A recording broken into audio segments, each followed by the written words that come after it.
Jesus is real, but you devils taught lies on Christ. So many lies that when we come with the truth, people think that the lies is the truth and that the truth is the lie. Who changed the truth for God into a lie? In English, Jesus Christ, in Hebrew, is Yahweh Shai.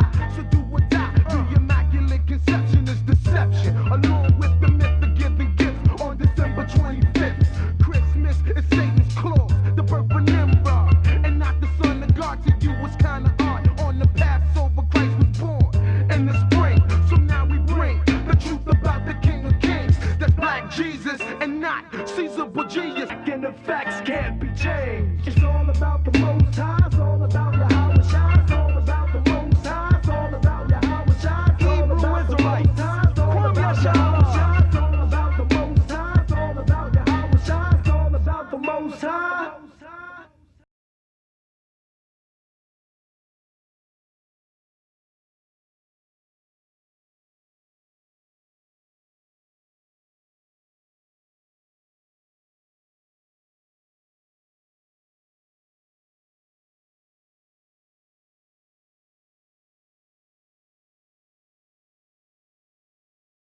Jesus is real, but you devils taught lies on Christ. So many lies that when we come with the truth, people think that the lies is the truth and that the truth is the lie. Who changed the truth? Israel. Shalom. Shalom, everybody online. Welcome again to another live class with the Israelite School of Biblical History and Practical Knowledge. I'm Priest Watazat. To my left is Priest Lakarab. We're located here at 8524 South Braeswood Boulevard, Houston, Texas, 77071. Our class times are Monday and Wednesday from 7 to 10 p.m., Friday 6 to 9 p.m., and our Shabbat ceremony, Shabbat class is from 10 to 2 on Saturdays. We have our kids class from 2:30 to 3:30 on Saturdays. So if you're local here in Houston, feel free to join us. If you're in the San Antonio area, we have a school at 4219 Centergate Street, San Antonio, Texas, 78217. If you want class times, feel free, you can hit us up, we'll get you those times. If you're in the Albuquerque, New Mexico area, we have a school at 7710 Menial Boulevard, Suite F, Albuquerque, New Mexico, 87110. All right, if you want class times, again, hit us up, we'll get you the information. If you're in Virginia or anywhere close, Norfolk, Newport News, Chesapeake, what's the other one? Virginia Beach. If you're in that area and you like class, we have a school at 2610 Granby Street, Norfolk, Virginia, 23517. Class times and days are Tuesday, Thursday, Friday, and Saturday from 7 to 10 p.m. Saturday is 10 to 2. But for right now, we're not doing the Saturday class because the brothers are out there still getting the school up and running. So for right now, we have class in Virginia Tuesday, Thursday, and Friday from 7 to 10 p.m. Again, if you're local, feel free to stop on in and join class. Okay? You can also catch us on our cable show every Saturday, the Hidden Truth Cable Show. It's live on Comcast Channel 17. Stream it live on hmstv.org if you're not local in Houston. Okay? You can also catch the Blog Talk Radio Show with Sheba every Tuesday and Thursday at 9:30. That's blogtalkradio.com/Mashaba, MASHAHBA, every Tuesday and Thursday. Okay? If you like any garments made, what you do, you go on Facebook, search Everything Israel Wear, and the sisters can accommodate whatever order you want to put in for a garment. You see here, this brother got on, he's looking like a priest out here.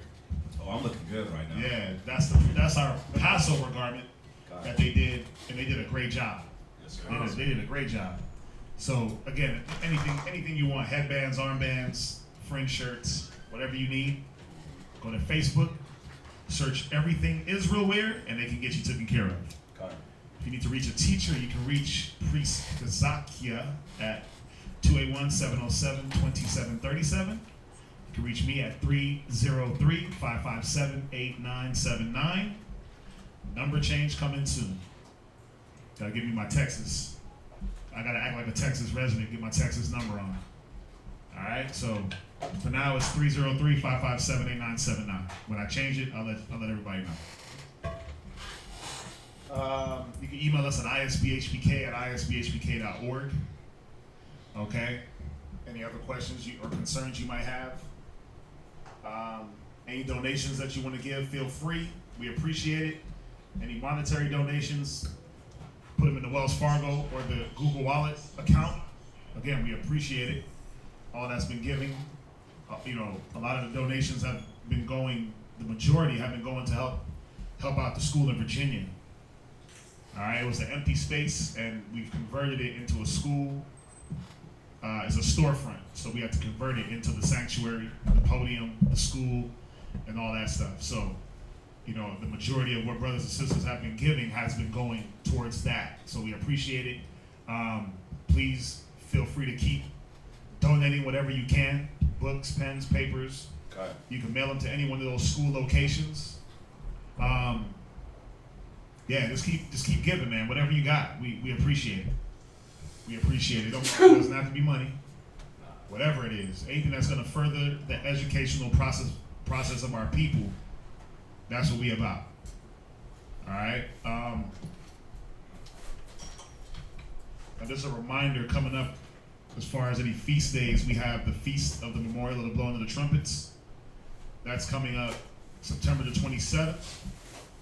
Okay, so it's creeping. September the 27th. Wait, that's 2 months? August, September? Yeah, it's 2 months away. But the time is going to go by, and then it's going to be on us, and we're going to be like, oh, wow, that happened. So just a reminder, we won't have class that week. All right, we won't have class that week. It's a seven-day event, 7-day feast. All right? Yes, sir. So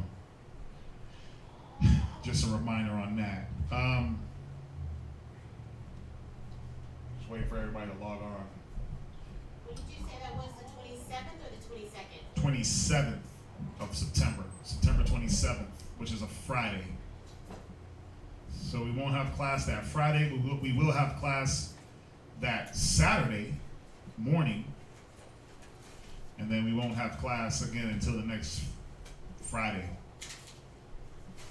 So just want to make everybody aware. All right, that's going to be it for the announcements. We'll give everybody a chance to log on. Do we have any questions online or in class? Major, I know you got some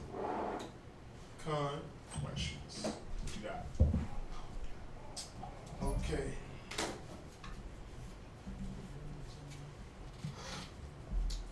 So,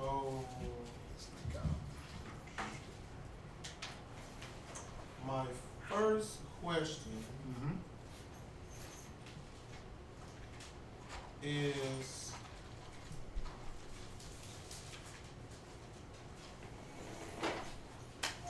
question is, about Job chapter 30,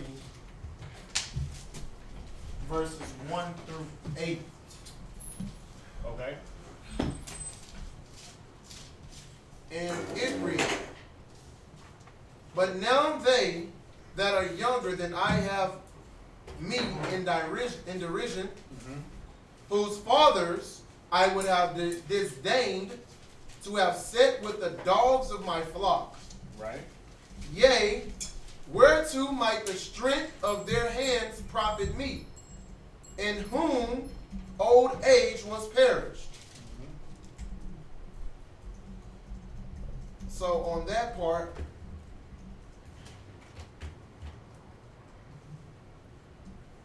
is that in reference to,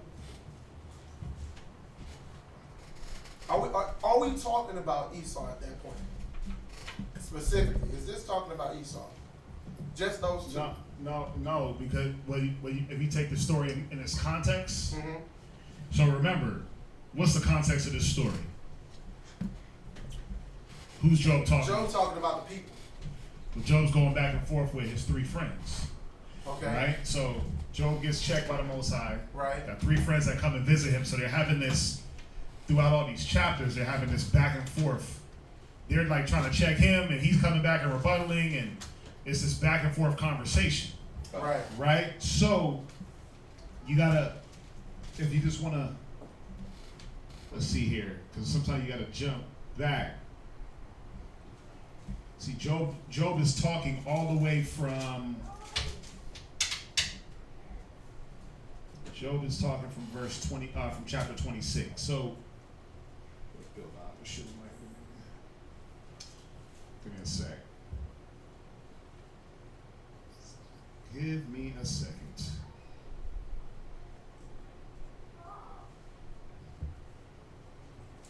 If I'm not mistaken, he was going at one of his friends because he was younger. So he wasn't talking in a sense of people. He was just talking about one person. Well, remember, the scriptures can be used twofold. Right. I understand. But if we're talking about the context of what Job was talking about, yeah. No, he was rebuttaling his friends. Okay. This whole discourse, this whole chapter, after you go from chapter, 3? When it said his friends came and they sat with him 7 days, all it is a back and forth conversation. They're like, well, what wickedness did you do to bring this destruction on you? And he's like, listen, I ain't do nothing. Right? And they're having this whole trying to figure out what is going on with Job, where the Most High comes down on him so hard. So that's all it really is. You know, and obviously you got to go in and dive in and listen to it and read it. But it'll tell you each time who's speaking. So Job, that's Job speaking in chapter 30. He's been speaking from chapter 26, right? Yes. So Job answered and said. So chapter 25. Then Job answered Bildad the Shuhite and said, and then he starts going in saying what he says. Then Job answers in chapter 26. Moreover, Job continued his parable. That's 27. And he keeps going all the way. Chapter 29. Moreover, Job continued his parable and said. So he's rebuttaling what these three men are saying. Okay. So in the context, that's what it is. It's a rebuttal. Okay. Because one of the men that did come was younger. Right. So he was hitting him like, first of all, you younger than me. How you gonna tell me anything? Right. You see that? Got So it. this in context. Now, can the scripture be used to show how filthy Esau is and that we wouldn't even let our dogs lay with them? Con. Absolutely. This is what we use it for. Right. This is what we use it for. It's precept upon precept. Remember, here a little, there a little. So yeah, you can take that and use it for that, because that's what we use that precept for. But in the context, you got to read the story of Job. Come. You got to read. It's a good story, because then, you just got to read it. Okay. Right. So, verse 3 fits Esau as well. Mm-hmm. No. Right. I was saying that on verse 1, that shoe fits Esau. Come. It's like when you just look at it throughout life.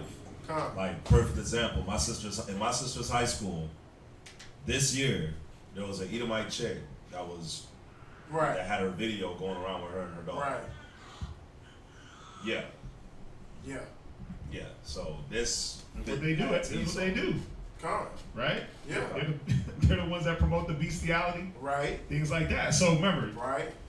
in context, Job is rebuttaling, but the scripture can be used to show, look, this is what Esau, this is what this vile. So they the do that. Right. It says the spirit of him is not upright. Mm-hmm. How? Well, boom.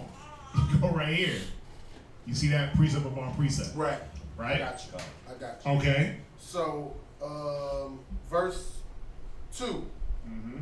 Yea, whereto might the strength of their hands profit me, in whom old age was perished? Right. For want and famine they were solitary, fleeing into the wilderness in former time, desolate and waste, who cut up mallows by the bushes, and juniper roots for their meat. They were driven forth from among men. They cried after them as after a thief. This part right here is speaking to Esau, though. Because verse 4, when it talks, we'll read verse 4 again. Come. Who cut up mallows by the bushes, and juniper roots for their meat. So like the mallows that they cut up from the bushes, that's where you get your marshmallows from. Okay. That's what Esau was eating when they got chased into the caves, into the Okay. Caucasus Mountains. You could read about it, read verse 5. Come on. They were driven forth among Salah. They were driven forth from among men. They cried after them as after a thief. Yeah, because no nation wanted to deal with Esau at this point because of how filthy they were. You didn't want them around your dogs. They were like the Philistines, uncivilized. It's funny, we were talking about it right before class started about them being cavemen. So they got driven forth out of every country, every nation where they was in. They got driven forth into the mountains. Go ahead. Verse 6. Verse 6. To dwell. Oh, Salak, I had a question. Well, you did answer it, but the second part of verse 4. In Juniper Roots for their meat. On that part, is that speaking in reference to like veganism, or is that speaking in reference to something else? Juniper. So yeah, they were vagabonds, and that's all they had. Ah. Yeah. Okay. Yeah, it had nothing to do with. That was conditioned. That was like, so Juniper Roots. What are that? Juniper, it's a plant. It's a plant. Yeah. Yeah, I'm looking it up right now. It looks. I think you use Doesn't look juniper to make gin. I know the berries. Juniper, I think it's juniper gin. flower or something. The berries. I think it's used for gin or it's alcohol. Oh, they ferment it. But the roots, I don't know about that. Yeah, I mean, watch Juniper. But yeah, you see how the scriptures it's twofold, man. It's hitting on Esau, but it's also him rebuttaling these men. I mean, ain't that the majority of the scriptures? Twofold meanings. Right. You know, there's a when you read it in its context, and then it goes. You know, he's going in deeper Also, here. like Right. Juniper root.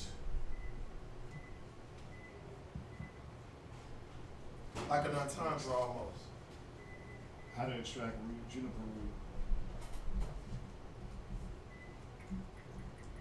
How deep are the creeping junipers? That don't even look, well, that's like an evergreen tree. Yeah, but you got to see who cut up mallows by the bushes and juniper roots for their meat.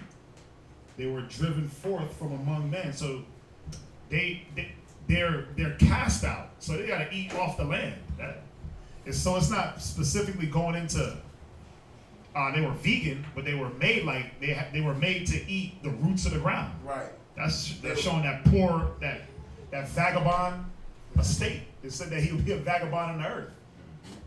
So think about it. When you ain't got meat, you know, when you look at a king's bountiful table, it talks about Solomon and it talks about his daily provisions. Mm-hmm. Bro, he had thousands of goat and sheep, Right. as well as wheat and flour and all these different things. So there was meat that we ate. Right. And when when you're driven from among men and living on the run and poor and broke, Right. you gotta eat juniper roots. When you look up juniper roots, they don't even look edible. Like even like the mallows. Let me go here real quick and look at the Strongs. I just want to see if it gives a different definition. It doesn't? That's right. Yeah, go ahead. Was that it? 7 and 8. What was I ain't finished 6. Verse 6. Go to ahead. dwell in the cliffs of the valleys, Right. in caves of the earth, Because that's what Esau did. Caucasus Mountains, right? right, Mhm. and in the rocks, among the bushes they among the bushes they brayed, under the nettles they were gathered together. They were children of fools, Right. yea, children of base men. Right, because wasn't Esau, wasn't he a base man? That's my next question. Mm-hmm. Does that mean that they were like inhumane, like subhuman? Like, Doesn't mean that it doesn't mean that they were subhuman, like how people try to say like the white man is like not a real human and right. Well, the scriptures don't say that. It was talking about the way they did things. Okay. You had to be base. Go back into the story of Esau and Jacob. Right. What was his first act? What was Esau's first act? Eating, Of basement, of showing that he was a base. When it talks about being base, it's low intelligence. Right. So what was his first Okay. act of showing that he was base? Or that he was a beast? Eating the raw meat. Right. The red pot. Right. It's Right. like David said, I was how foolish was I and ignorant. I was as a beast before you. Right? God. Before thee. Because why? He wasn't operating Psalm 73 and verse 22. So foolish was I and ignorant, I was a beast before thee. Because that's how you are when you don't operate in the law. Esau don't operate in the law. So that's why he'd come and say, give me that red pottage for I'm faint. Right. That's a base move. That shows your base mentality. Right. It's lower than low. Right. That's why I said they were valor. Go ahead, read it again. Come.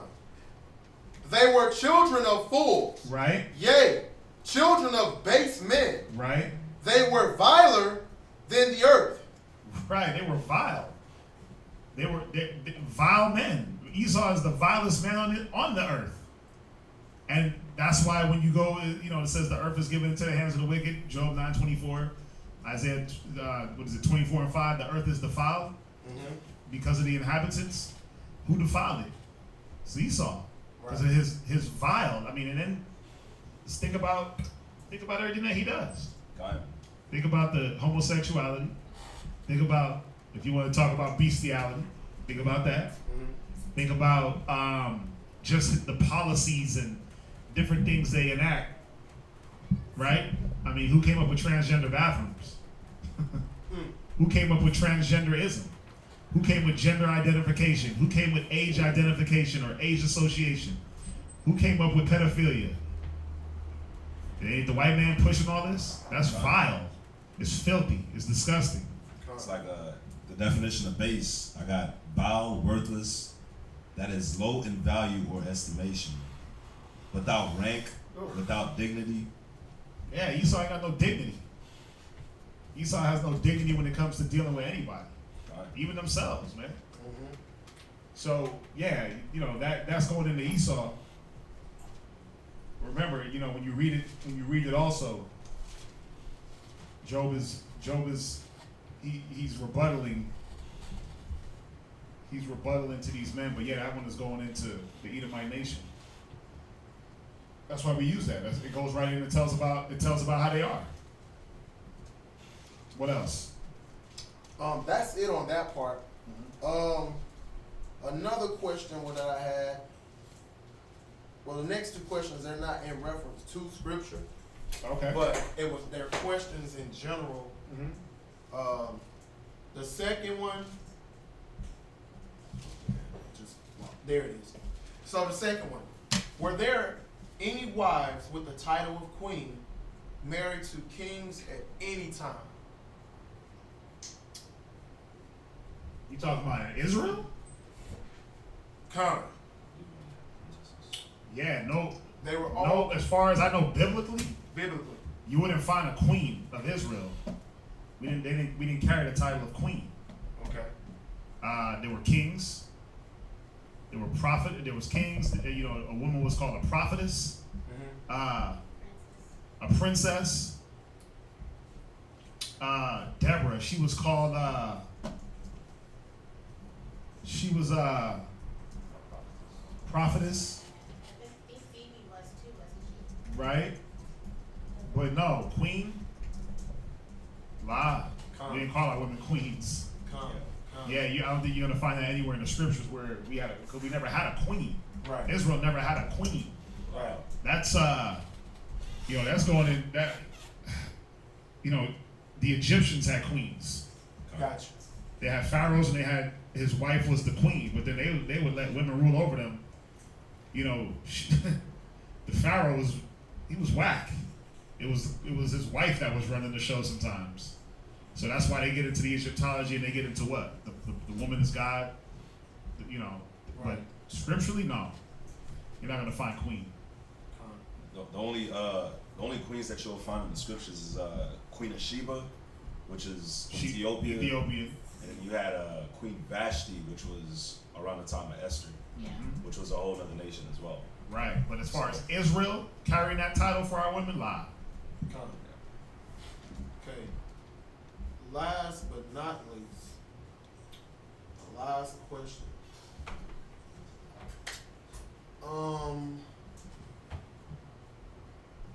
They said the internet feed is going in and out. I mean, ain't really too much you can do about that. It's probably just the internet. I think it's all like it's cloud and stuff. It's cloud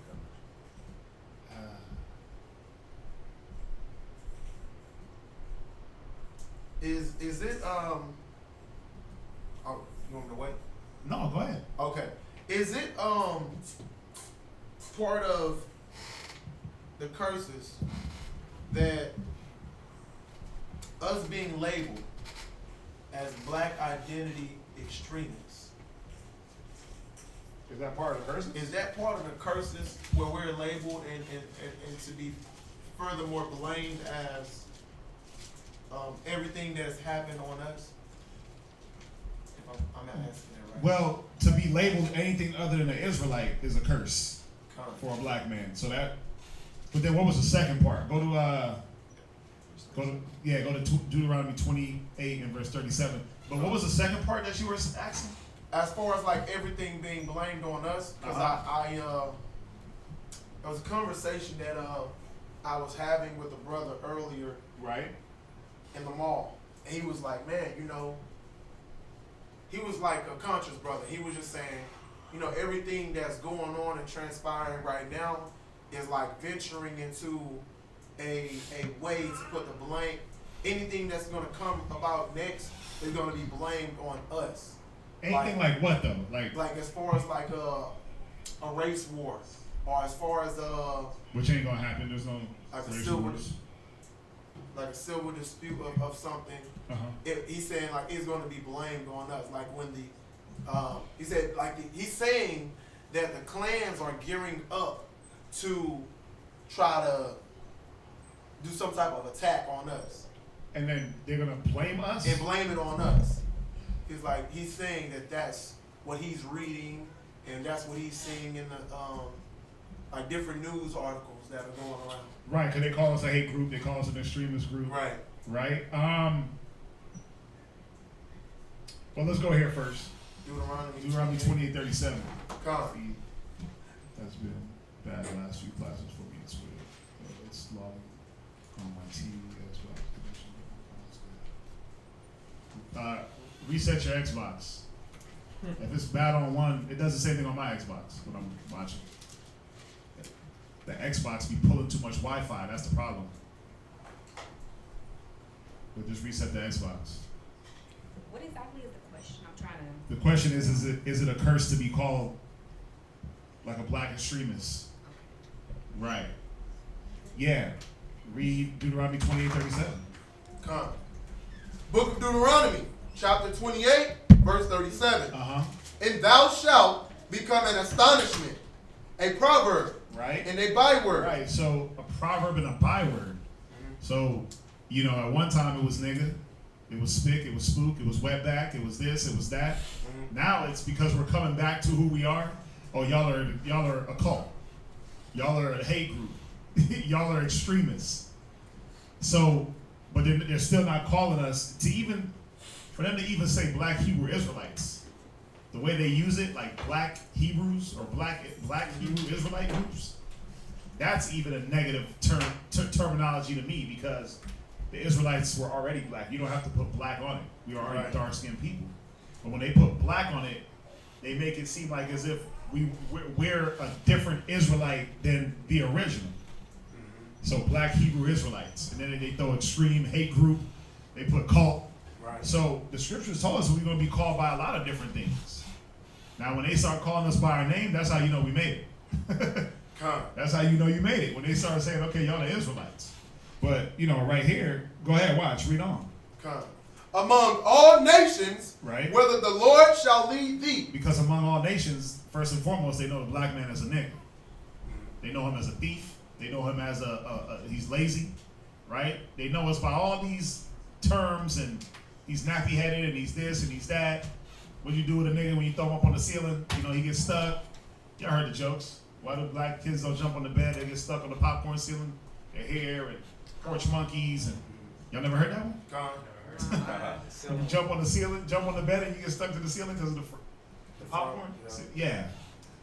I've heard all the black jokes, right? I butchered that one, but just, you know, they got all the jokes and references and proverbs and bywords for us. So now it's transitioning into, oh, they're a hate group. That's what it is. Until the Most High sends Yahweh Shai and he redeems us and clears our name, we're gonna be known as a lot of different things. They're calling us murderers. You got one man that killed his wife, and the whole Israelite nation is a murderer. You see that? So it's here that we will be called a lot of different things. Now the second part, what was the second part again? Man, let me go back and look. With every, like, is it something like everything that could possibly be blamed on us? Right. Is that also, you know, part of the curses, or is that, you know, geared towards stopping us as a movement, things of that nature? Well, I mean, that's more geared towards stopping the movement, stopping the momentum. Right. It ain't no different. It ain't no different when they killed Malcolm, when they killed Martin, when they killed, you know, all these so-called black leaders. Right. They use other black people to do it, right? And then they do it. Marcus Garvey, the whole Back to Africa movement, right? But then they kill him to do what? Because he's gaining traction amongst black people, and he was gaining so much traction that they killed him. But then they shut down a lot of the things that black people were into. You know, they shut down just the black economy. You know, think about like when you go to like places like Gary, Indiana, and Detroit, and that whole industrial region. Who was working? It was none but black folks. They shut that down because we was making money, and then we were able to fund the things that were pushing our agenda and not theirs. So yeah, you know, but as far as blaming us for the things that they're doing, I haven't read anything about that, and I don't even see. I mean, first of all, we're under captivity. So there's no way they can blame us. When they blow something up, they don't blame us. Right. How? We ain't got the resources.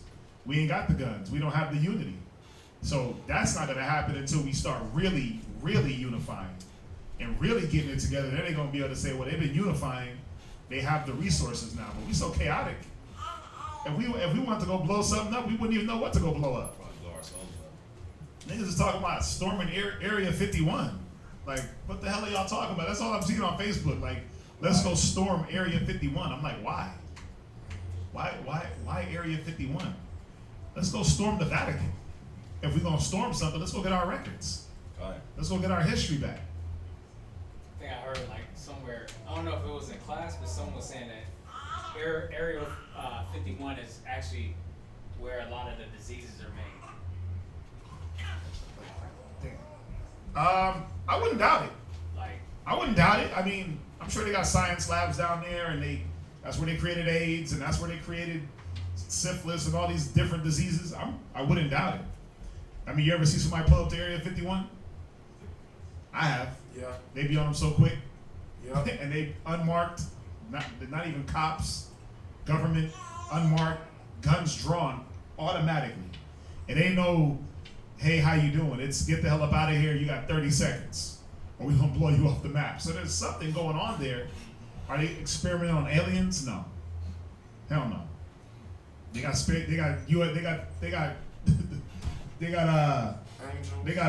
angels and chariots down there. No, but they do got something going on down there that is meant to further push us down.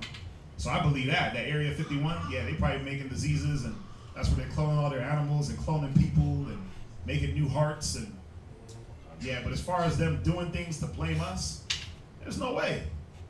They tried it though. Think about it. What was it? Ferguson? No, Baltimore riots. Right? What were they doing? They had cops dressed up as rioters Then they found out that it was cops that started the riots, throwing rocks and things like that. But and we ain't got enough unity to get anything blamed on us. Right. We don't even know who the hell we are. We can't even they can't even blame us to be Israelites because we're not unified in that. Either you a Kemet, an Israelite, Christian. Yeah, so, but as far as them labeling us, scriptures tell you that. As far as them trying to blame the things that they're doing on us, we ain't there yet. We ain't that strong yet. Anything else? Nah. Any other questions? William, you had a question about Songs of Solomon. I'm not sure. I know I haven't done it. Songs of Solomon. I think either Kazakia or Thahawam might have done it. She might have to I look. looked on, I didn't see anything titled that. I don't know if they did any something else. I think it's like it's Songs of Solomon Pornography or something like that. I didn't see anything when I searched. No, I could have sworn Thahawam might have touched on it, but I can. I think he's done, because isn't that the Songs of Solomon, we've had questions about who was he singing to or who was that Right, who was he about? talking to? Right. Yeah, who was he talking to? And Is it Paul porn? has had like Yeah, there's a lot of questions questions about where it. they broke it down. Yeah, I've seen it too. I didn't watch it, but I've seen it too. Yeah. It's in there. We just have to do another one. Just do an actual class. I'll leave that one to Kazaki. He got all the precepts. I'll leave that one to Kazaki. That one's meaty. Very meaty. Cause yeah, you do got brothers talking about Solomon didn't write it and it was a woman and he's writing porn and it's homosexual and stop. Solomon had 1,000 wives and he was a righteous man. He was not dealing with homosexuality. But I'll let Kazaki get into that one for y'all. Diseases are made right here in major cities. That's why New Orleans is quarantined after Katrina when the power went out went out that contained those germs. They weren't letting people out the city. Yeah, there was a class. Yeah, I mean, yeah, you'll get diseases just in standing water. Standing water alone will create these diseases. And then think about it. When a city floods and the water treatment plants flood and shut down, and you got all that diseased water, and it starts backing up, yeah, you definitely get disease. But, that water ain't creating AIDS. That water ain't creating diabetes and cancer and things like that. But there is waterborne and airborne disease that is created in the cities. So they know what they're doing. But yeah, just from having filthy water, you're gonna have hepatitis and all that stuff, because you got all this waste coming out of people's bodies. So yeah, a lot of things are created within the cities just off of the conditions. Remember, the earth is defiled by the inhabitants thereof. Right? The earth is going to be defiled just off the way we live and deal, and we don't handle things and do things the way the scriptures say to handle. Right. Yeah, there was a class on it. I think Priest Kazaki did one. He might have. I don't think he did though. I think it was Thahawam that did it. I don't think Kazaki went into it. It might have been Acts. I remember he was putting together the precepts on it. I remember he was putting together all the precepts on that Songs of Solomon. But I don't think he ever did the class on it. So that could be one that he can do for y'all like that. Let's see here. Are the fallen angels chained up and awaiting judgment at this moment? And if not, were they released with the serpent? Okay. Y'all want to go into angelic questions? I don't want to go into that question because it's a lot. It's a lot. And I would have to. We did a class on the angels. We did a few classes on the angels. And the classes should answer it. I'm not going to go into it.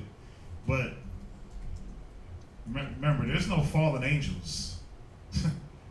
all the spirits, all the angels are created by the Most High in Christ and controlled. Satan, he's controlled. He's told what to do. All you got to do is read Job, that first chapter. He's told what to do. Now, when you go into the serpent and that counterpart of Satan, that spiritual counterpart, or excuse, that spiritual counterpart, you know, that's going into something else. I'm not going to go into that because it gets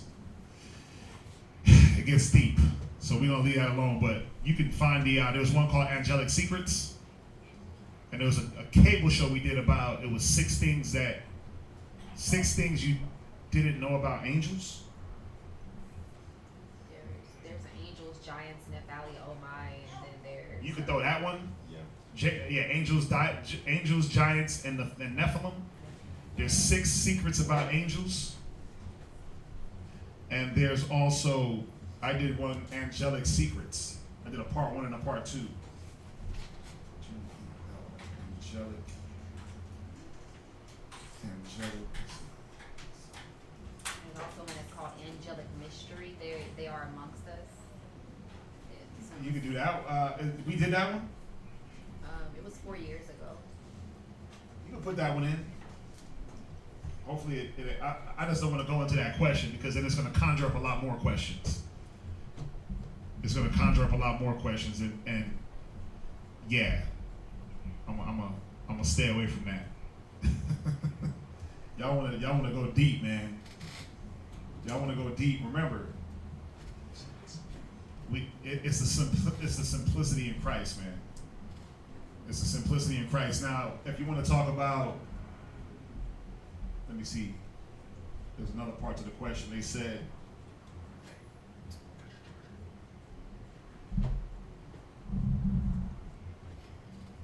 now, if you go into the Josephus, Josephus, this might take it. When you go into the Josephus and it goes into Hades, it tells you that there's spirits that are in Hades awaiting judgment. All the spirits that are sent when your spirit dies, you go to the Most High. Your spirit goes to 1 or 2 places, and you await either being sent back or judgment. But going into like fallen angels, it doesn't say that. But she'll send those classes out. Hopefully, those will help. I just don't want to get into that because that's a very, very deep topic, and that, every time I go into that, man, I gotta, I be on the phone with Yeshaya, and he has to reconfirm things and make sure you look at this, make sure you look at that. So that's why I asked. We don't have major germs inside the hospital. Refrigerator. Let's see here. Right. So they can get moved out.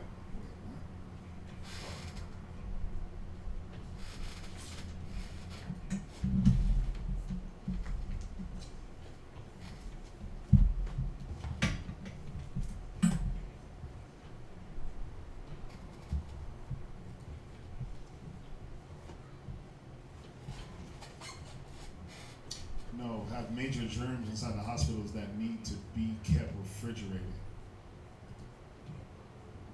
I mean, you would know better than me about the hospitals. You work there. You would know better than me. That's one of the reasons why I don't go to the hospital. I don't like it. I feel like you go there, you get sick. That's where you go to get sick. That's where you go to die. That's why I don't go. It's like supposed to be the most sanitary place, but how? It's nothing but death and blood and stench. Ugh, it don't smell clean in the hospital. It smells like old. It just. That's true. Yeah, I don't go. That's why I don't go to hospitals, man. All the germs and diseases are there, right? That's where everybody else is going that's sick. I don't like it. Yeah. I don't like hospitals.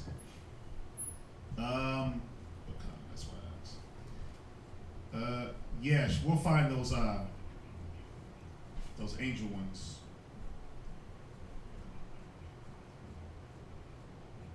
Trying to see what else they got.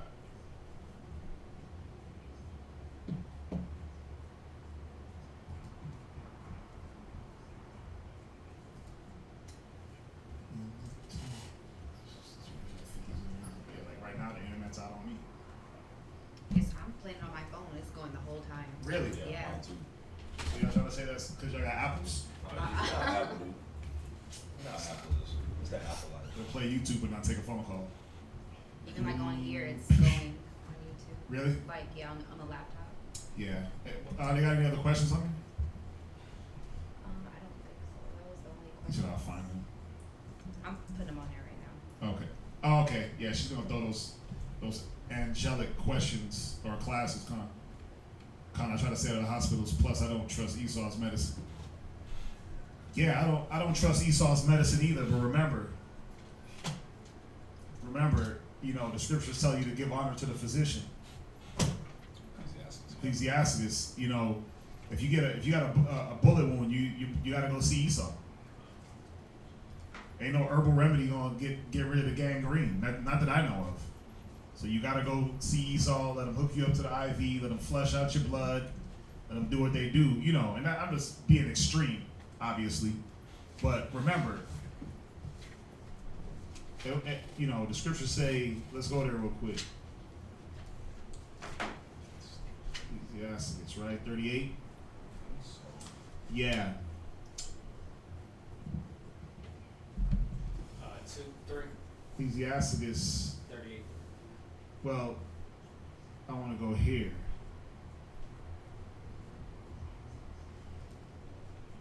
I'm going to go to this one first.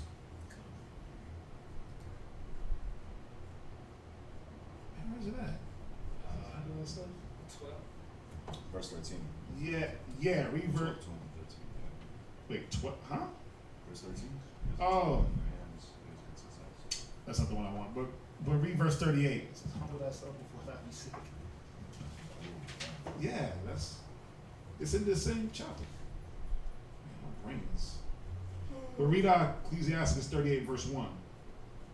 Come on. Ecclesiastes 38 verse 1. Uh-huh. Honor a physician with the honor due unto him for the uses which he may have of him. Right, because there are going to be uses that they have. There are going to be uses that they're good for. You know, I just had to do me a little checkup, a little blood work, just to make sure. You know, just to make sure the health is in order. I'm getting up there in age, right? So there's certain things you're not going to know about your body unless they run your little lab test and do all that. You might feel good, but there might be some things that are a little bit off. You know, you might have a pancreas problem, or you might have a kidney problem. You'll never know. They run the test. They'll tell you, oh, you got too much glucose in your blood, or too much glucose in your urine, or too much this, too much that, high cholesterol. You don't feel those things, but they're there. You know, so they do have their use. Go ahead. For the Most High hath created him. Because what? For the Most High hath created him. Right. Go ahead. For of the Most High cometh healing. For the what? For of the Most High cometh healing. Go ahead. And he shall receive honor of the king. Right, because the Most High is not going to just ascend down from the heavens and heal you. He'll make that miracle, or he'll make that healing come through the physician. But to even avoid having to go to the physician, you know, it's really about. I honestly and truly believe that you can live a healthy life and never have to see a dentist and never have to see a doctor. I believe that just through maintenance of diet, just through listening and applying. Go to Ecclesiastes 18 and verse 20 real quick. Hold where you at. I truly believe that. Like, you don't have to go to a dentist. I haven't been to a dentist in like 8 years. My teeth are great. I ain't got no holes in them. They don't hurt. I ain't got no cavities. You brush. you want them to be white. People always ask me, like, how you get your teeth so white? There's things you can use other than going to the dentist. There's baking soda, there's peroxide, there's charcoal, there's turmeric. Eating certain fruits can get your teeth white. And you just got to do your maintenance. You can go right to Walmart and get you a scraper and a scaler. Those are the two things that dentists use. And then if you want to get fancy, you go get you one of those little spin brushes. And you brush with that. It'll get the plaque off. It'll get all that stuff away and keep your teeth white. Right. You don't have to go to a dentist, but if you have teeth problems, you might need to go to see what's going on. You have to go see that physician because tooth decay, gum disease equals what? Who knows? Bad breath. Gingivitis. Even worse. Teeth Gum falling disease. out. Gum disease translates into heart disease. Oh. Yeah, you got bad gums, God. it can go into heart disease. So it's things like that where you don't want to wait all the way till your teeth are rotting out of your mouth to say, no, let me hit the dentist. Right. You know why? Well, you know why? Because read verse 9. Where you at, Major? Ecclesiastes. No, where you're at, Major. Damn, where you're at, Jermaine. Wow, my bad. I was right had him call him Major. Where you're at, Jermaine, read verse 9. My son, Listen, it's been a long day. Go ahead. my son, in thy sickness, be not negligent. Be not what? Negligent. Yeah, so it's telling you here, when you are sick, don't be negligent. Go get it taken care of. Oh, that's just going to pass. You got a tumor swelling up under your armpit. Oh, that's just a little bump from my deodorant. Oh, that's a tumor. That's a tumor. You know what I'm saying? Like, when it gets this is a melon under there, you got to go get that checked out. You got to go to the physician. You got to give them that honor to be able to heal you up. Women, you get your mammograms and you get your breasts checked. There's ways you can avoid getting the breast cancer. Food you eat, the type of bras that you wear. They've been looking and showing how they put that preservative pack inside the bra, but it causes cancer.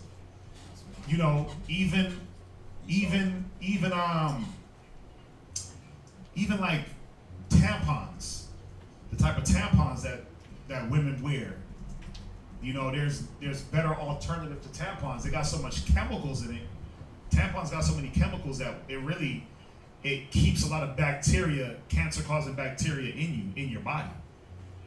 So I was watching this Benjamite from Trinidad, and he was talking about the tampons, and they came with this whole new like organic tampon. It don't got as much chemicals. It's not as absorbent, but it's a lot better for the body. It lets you breathe. It catches what it got to catch. Probably got to change it a little bit more, but you're not keeping the toxins and the filth that your body is getting rid of close to you. It don't make no sense. Like you got sisters that use the ones that go in there, the Tampax, the one with the string. Think about it. You're keeping all the stuff that's trying to come out in there. That don't make sense, right? Mm-hmm. Yeah, but out of the name of convenience, and then that's why our people get a lot of different diseases, and they got those smells, and they get the bacteria and the pH be off in our women. That causes a lot of smell and disease. What's that? A few things. I was wondering if we could jump to verse 4, but before 4, I remember my kid's mom was telling me about there's this reusable cup. I was like, man, I don't know about that. A reusable I've what? heard about that. The cup that they could put in when a woman's on her menstrual cycle. Oh, she take could it put out, it there and then it drank. rinse it out in the sink, right? I don't know if that's and then the most sanitary. But they say it, I guess, with the material that is somewhat of a convenience, but I don't even know Right. the words. I mean, they're coming up with different ways, just on that front. I mean, come on. Remember, there was a time when they had. I grew up in reusable diapers. Me. Oh yeah, I had cloth diapers. Okay, so and I didn't turn out half bad. You know what I'm saying? But then think about it. For convenience sake, they come up with ultra absorbent diapers that a baby can pee in 40 times and it'll never leak. But then when you cut that diaper open, man, and you look at all the gel and chemicals that's in there, and then it reacts with their body, and they get like the worst diaper rashes ever. Bro, it's the chemicals reacting with the body, reacting with the waste. Same thing with, tampons and, even like I said, their bras. They cut open the bras and they find all types of chemicals inside the bra padding. It's like, why is this here? And it's like, these are the things that's causing the cancer to our women. So, we had alternatives and better ways of doing things and the way we carried ourselves. We can jump up to verse 4. I know why you want to go there. Go ahead, read. Well, before there, I follow like Dr. Sebi's son, and there's this flower, and I think it's either St. Lucius or one of the islands. There's this flower that's like a Go natural, to where you can't do that. a natural douche Right. for women. It's like I forget the name of the flower. I'm gonna find it. Right. It's a flower that you actually squeeze it. And it's supposed to Cleanse in a way, yeah. I mean, But you know, just even on that, I've heard so many different things where a woman is not supposed to douche at all because you wipe out all the natural and the chemicals pH. in there, Right, and the chemicals they use. And I heard one chick say you're not supposed to use soap down there. I was like, well, wait, huh? No soap at all? Like, I don't. inside. Right, okay. See, I don't have one, so I don't know. Right, it throws off the pH, and then that gives you a smell, and it gives you bacteria, and so I get that, you know. But even let's think about wearing pants. Why do you think so many women carry a smell? Because they rocking pants and it's keeping all that bacon, all that moisture is just up in there, and you clogging everything up. Thongs. I mean, come on, man. You think our women ran around in thongs? Just something just right up in the crease, and then it's holding all that bacteria. Because that's bacteria. The vagina is always expelling and always cleansing all the time. It ain't just when a woman's on her menstrual. Vagina is always getting rid of stuff. So when you keeping that up in you, you're doing the reverse effect. You know, and you know, we're talking about it because we're talking about the health, and it kind of strayed from the food to like just regular, just bodily health. You know, deodorant. You put on an antiperspirant, what do? You clog the holes of your armpit, right? And then what does that do? You block out the toxins, they build up. It's not coming out your body. Some days you got to go without deodorant. And if you don't have a natural deodorant, you know, someday, that's why I love to sweat. I'm the sweat machine. Sweat now. But I don't mind it because I know my body is doing what it's supposed to do. You know, but the way we come back, read verse 4. Verse 4. Uh-huh. The Most High hath created medicines out of the earth. He did what? Created medicines out of the earth. Right, and the medicine is not just, oh, I'm sick, let me take something, but Most High created something for everything. You want to get your teeth white? There's a herb or there's something you can use, plant-based, to get your teeth white. That's just as effective as whatever the dentist is using. All he's using is hydrogen peroxide, a high dose. You know, you want a natural deodorant? There's natural oils that you can use. Peppermint. You want a natural toothpaste? There's natural ways to make a toothpaste. You know, we got to start coming back to that and stop letting them fill up our cabinets with fluoride and you know, Colgate Smile. You can make your own bacon powder and charcoal, and a little bit of peppermint flavor if you want to flavor it. Make sure it's the edible grade oil, and you can brush with that, and you'll get a nice and sparkly, fresh breath. You know, make your own natural deodorant. Soap. Think about the soaps that we use. At one time, the big chemical and the big byproduct in soap was pig fat. Oh yeah, I remember. Pig fat, right? So think about how much times you don't wash with a bar of soap and you was just rubbing pig fat all over you. But I'm lawful. I'm keeping the law. Right? Now you got to get and make your own soap. We make our own soap. Now you got to make your own soap. Why? Because you can't trust what the chemicals that they put in it. That's what's making our people sick. You know, the detergent that they use, man, it's crazy. I learned, man, I sat next to this dude in the Waffle House the other day. And he was telling me, I was like, man, I just bought a new washing machine. He's like, oh yeah, what? I said, I got a Samsung, blah, blah, blah, blah, blah. He was like, yeah, you got to make sure that, he said you got to make sure that you don't use more than a teaspoon of detergent. It's like, the hell are you, like a teaspoon? That ain't gonna get nothing clean. He said, bro, what do you think detergent is made from? I was like, I don't know. He said, Google it. Detergent is all oil with a smell. Okay. Yeah, he said that clogs up the whole washing machine if you use too much of it because it's concentrated. You see what I'm saying? But then think about, you know, that stuff gets on your skin why do you think babies react to detergent? Clogs up their pores. So we have natural, all I'm saying is we have natural alternatives to everything that we do today. But remember, if you want to go back to Deuteronomy 28, it tells you for one of all things, you're going to serve your enemies. So that's in one of all things, not just some. They're gonna give you filthy detergent. They're gonna give you filthy food, filthy deodorant. Just everything that we use, they make it for the convenience and the profit of them, but it don't benefit us. It don't help us at all. You know how many times I've had to change deodorant just because of the way it reacts to my skin, or you feel a little bump and you're like, whoa, what is that? You know what I'm saying? Because the pores is clogging. So I'm learning. To give me some natural oils, man. You get you a lime or a lime. You can rub a lime under your armpit and it'll kill some of that disease, some of that bacteria that grows. You get a lime, it'll kill that. Boom, boom. The whole little smell good under there. Boom, you rocking. You know what I'm saying? Like natural toothpaste, natural shampoo, all these different things.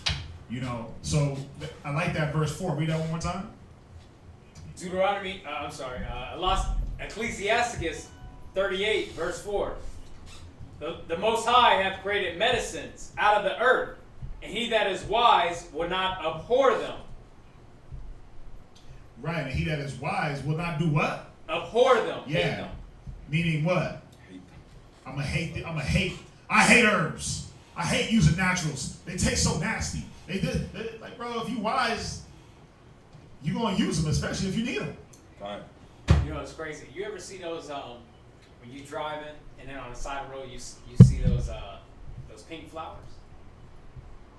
Like they usually come out overnight, but you'll see them usually Really? like in the springtime. But that's primrose, and that's Okay. actually it's good for like I used to make tea out of it. They mainly suggest it for women, but it Helps. it's like, especially during like PMS war, it's a good sleep agent. Okay. You want to just It's like dandelion. It's like dandelion. That's like something that they call that a weed out here.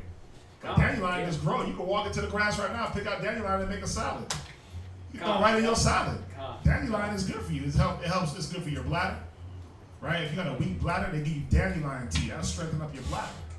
Yeah, I got some, man. That's strong. It's strong, but it'll get that bladder right. It tastes like coffee. Yeah, it's strong, but you can use it, eat it raw. You can go right to the grass right here, right behind the school, and pick out some dandelion and put it right in the salad. You gotta know what you're looking for. That's the thing. You gotta know what you're looking for, but it's there for us. It's there. You know, everything is already here for us to promote the healing. Like somebody said, the body is self-healing. You damn right. The body is self-healing. You know, I had the bad knees for a long time. I cut out the meat, got on some juicy, got on some exercise, bro. Listen, I'm running around like a youngster. That's it. That's all I know. The body, I didn't have to go to the doctor and get my knees repaired and get surgery. I thought I was gonna have to. Knee transplant. Yeah, I thought I was gonna have to get surgery on my knees, but I'm good. I could bend down. I could literally bend down and like sit in like, you know, bending knee pose where I couldn't do that 6 months ago. My knees, it was too much bone on bone. The body will heal itself with the right stuff. Go to Ecclesiastes 18:21 real quick. Come. And then we can jump to the next question. Ecclesiasticus, chapter 18, verse 21. Right?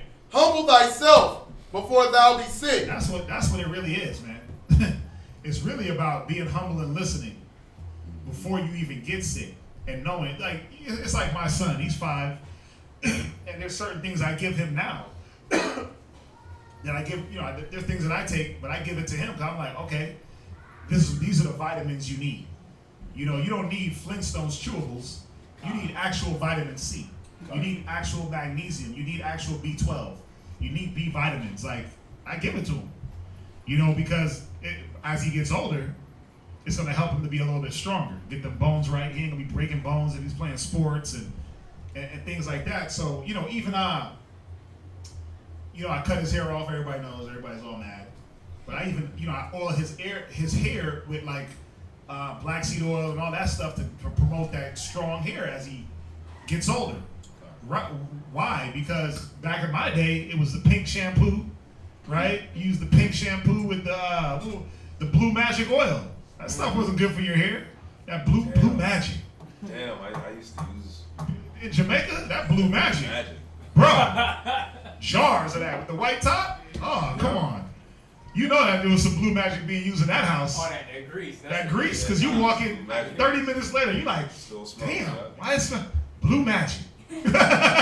Sound like Denzel, Blue Magic, right? American Gangster, Yeah, because when that stuff, it was petroleum. Clogged your pores, and why you think half our people are bald-headed? Not just the women, but men. It's bad chemicals they throw in our hair.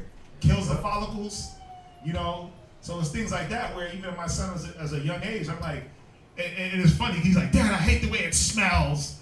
I got this rosemary, peppermint, it's rosemary, peppermint, and castor oil mix that I put. And I'm like, come on. And he's like, but Dad, it stinks. I'm like, Con, I know, but look, let me rub it in and brush it, and I throw some other oil on him to cover it up. He's like, okay, good. But he hates the smell, but I'm like, bro, it's gonna be good so your hair don't fall out. He's like, oh, okay. And he's fine with it. So, just training them up young and just really being humble. I wish somebody would have told me some healthy stuff back in the day. I probably wouldn't have listened. I probably would have been like, Negro, please. My hair is long, it's flowing, because it was. I used to have that fro, that long flowy locks. I thought I was untouchable. I thought I was the strongest man in the world. I could eat whatever I wanted. None of that mattered, what you was telling me about being healthy. But now I'm like, damn, I wish I was humble. Humble thyself before I be sick. Go ahead. And in the day of visitation, right? So like, in the time of sins, shew repentance. Yeah, and in the time of sins, you need to show that repentance, man, because the Most High will hit that health. Most High will hit you when you least expect it. That's why when we pray for brothers and sisters, what we say, man, forgive them of their folly, forgive them of their sins. Remove, especially the ones that are sick. Remove Satan from that flesh. All right? So, what's the next question? Yeah, tampons are not good for you, period. I mean, but you don't want to be, what do they call it, free bleeding? I don't know if you want to be doing that. But that's another reason why when a woman was on her menstrual, we had an area for that. Go over there and handle what you're handling over there because there was blood. It was blood everywhere. Or not everywhere, but that's what was going on with the body. So, but now you got these filthy Edomites that they call it the free bleed movement. They just bleed everywhere with they just walk around bleeding. Yeah, they be on their menstrual. They call it free bleed. Yep. They just bleed. It don't matter. Bed sheets, anywhere, they just be bloody. That's disgusting. That right there, no. They were base men, viler than the earth. Viler than the earth. See? Yeah. Esau be on that. They do another thing. They make like popsicles out of the blood. Oh yeah. Come on, man. Filthy, nasty. Yeah. I was scrolling through Instagram one day and I seen it. It was like free bleed movement. I was like, what the hell is this? I clicked. I was like, oh, they're making popsicles out of menstruation blood. Yeah. So they were eating it. Oh, yeah, That's that bruja. That witchcraft. But this is Esau though doing it. Wow. Periods are not just for women. Bleed while trans. What in the hell? Wow. Bro, you gotta find this picture and put that up there. Oh no. So this is a transgender woman. This is a transgender woman dressed like a man. A woman that went to a man. That. A woman that went to a man and she's sitting with her legs open with pants on. Oh, I heard that. But a menstruation stain. That is disgusting. Base men, viler than the earth, man. Disgusting. Let's see here. Let's move on.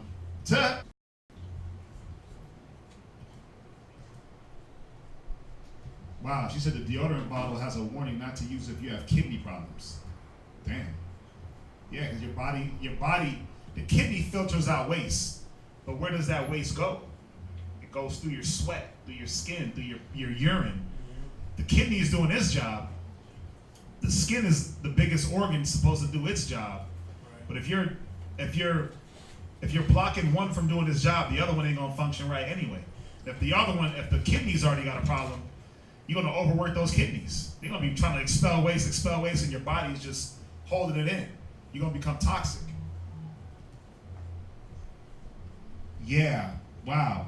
Let's see, next question. I have a lot of gang banging tattoos. Is it a sin for me to cover them up with another tattoo? You might as well just leave those alone. Yeah, because you already committed the first offense by getting the tattoos, and then to get another tattoo to cover the tattoo, you're basically adding sin upon sin. You don't want to do that. You might as well just leave them. Remember, where were you gonna go? And I got one. Leviticus chapter 19, verse 28. You got your hand? What's up? What if you do like a color, like the color of your skin and like mark over it? Is that like the same thing? It's the same thing because you're making a marking on your flesh. Watch, we'll read it. Go ahead, read. Leviticus 19, verse 28. Go ahead. Ye shall not make any cuttings in your flesh for the dead, Go ahead. nor print any marks upon you. Nor what? Any marks upon you. So it says you shall not make any cuttings in your flesh for the dead. When you think about it, the majority of tattoos are what? Like I know yours is gang. It's for the gang that you wear, but the majority of them are crosses, people's names. Yeah, Portraits. portraits of dead folk. Now, ask yourself this, because if you got gang banging tattoos, that means you was gang banging. Now, how do you wipe away all the acts that you did? What's more important, the tattoos or the tattoos or all the negative you did in gang banging? You got to think about it this way: can you take those things back? No, right? Can we take back any offense that we've done towards the Most High? No, we can't. You did it, but what does the Most High say about you doing it? You winked at your ignorance? Go there. Go to Acts 17 and verse 30. Go to Acts 17 and verse 30. The Most High says he's going to wink at that ignorance. You were ignorant at the time. You didn't know no better. So, and I know you're saying, well, it's on my skin. How can I represent myself as an Israelite but have these tattoos? Well, you might have to just get accustomed to long sleeves. If the tattoos are shameful, you might just have to rock long sleeves. But it's really, remember, it's about your mind and your conscience. That's what needs to be cleaned up. The flesh is the flesh. We make mistakes in the flesh. But what's supposed to get cleaned up is your mind. Watch, read Acts 17 and verse 30. Acts 17, verse 30. And somebody get Psalms 119 and verse 9. Go ahead. And the times of this ignorance, the Most High winked at. Right, so when you went and made markings in your flesh for the gang, for the repping the set, and you got all the tattoos on you, Most High said he winked at that. Because now you're understanding what Leviticus, right? Leviticus chapter 19, verse 28. Read it. Leviticus chapter 19, verse 28. Now you understand what Leviticus 19 and 28 says. Read. Ye shall not make any cuttings in your flesh for the dead. Read. Nor print any marks upon you. Right, or print. So you already know, okay, I'm not supposed to do this. So I already did it. I got all the marks, I got all the gangbanging tattoos. You would be breaking the scripture again by going and trying to cover it up. You would be adding sin upon sin. Go ahead. What else is there? I am the Most High. Right. So he said at the time that you did this, he winked at it. He was like, man, you ain't know no better. I'm going to let it slide. Go there. Ecclesiastes 5 and 5. I'm going to let it slide. But finish reading Acts 17 and 30. Come. Because he hath appointed. No, Acts 17 and 30. Slot. But now commandeth all men everywhere to repent. To do what? To repent. Right? Go to Isaiah 1 and verse. So he said now he commands every man to repent. Right? To repent. To change back. Change what though? Your thinking. It's your thinking. Conscience. Your conscience. Right? Okay. How does a man repent? How does a man get clean? Isaiah 1 and verse, Isaiah 2. Go to Isaiah.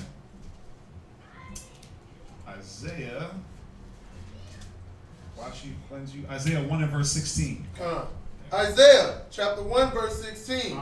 Wash you, make you clean. Right. Put away the evil of your doings from before mine eyes. He said wash you and make you clean, put away the doings, but was he saying wash the skin off your arms? Wow. Or color them over? No, he was saying your doings, go ahead. From before mine eyes, cease to do evil. Do what? Cease to do evil. Right. He said, so at the times that you're ignorant, the Most High winked at it. He said, cease to do evil. Read. Come. Learn to do well. So he said, now you got to relearn. Now you got to learn how to do the right thing. Go ahead. Seek judgment. Right. Relieve the oppressed. Read. Judge the fatherless. Uh-huh. Plead for the widow. Right. Go to Psalms 119 and verse 9. Book of Psalms, chapter 119, verse 29. Verse 9. Psalms Verse 119 9. and verse 9. Uh-huh. Wherewithal shall a young man cleanse his way? Yeah, how you gonna clean up? Wherewithal, remember, David. This is David here. Now David sinned, and he was asking, wait a minute, how do I get this sin off of me? Even though he didn't have a sin on his flesh and markings in his flesh, he had a dirty spirit at the time. He had a dirty conscience. So he's saying, how do I clean my way? Go ahead. By taking heed thereto according to thy word. Right, so the word is saying, don't make no more markings on your flesh. So what you should be concerned about is saying, you know what, let me not go back and get no more tattoos. I did it, I got them, the Most High winked at my ignorance. Let me clean my conscience, and the tattoos won't even come into play. You know, you got people that go to get laser removal. Even that, it's the same thing, because it leaves a mark on you. Once you mark that skin, man, it's never going to just be back to the way it was. It's never going to be back to the original skin. So you might as well just leave it, live with it, and it's about your conscience, right? Go to St. John. Go to John. Which one do I want? St. John chapter. One sec. Is it John? No. What am I thinking? 663. No, that's the spirit that quickeneth. I said you are not thinking by the word that's spoken unto you. Yeah, that's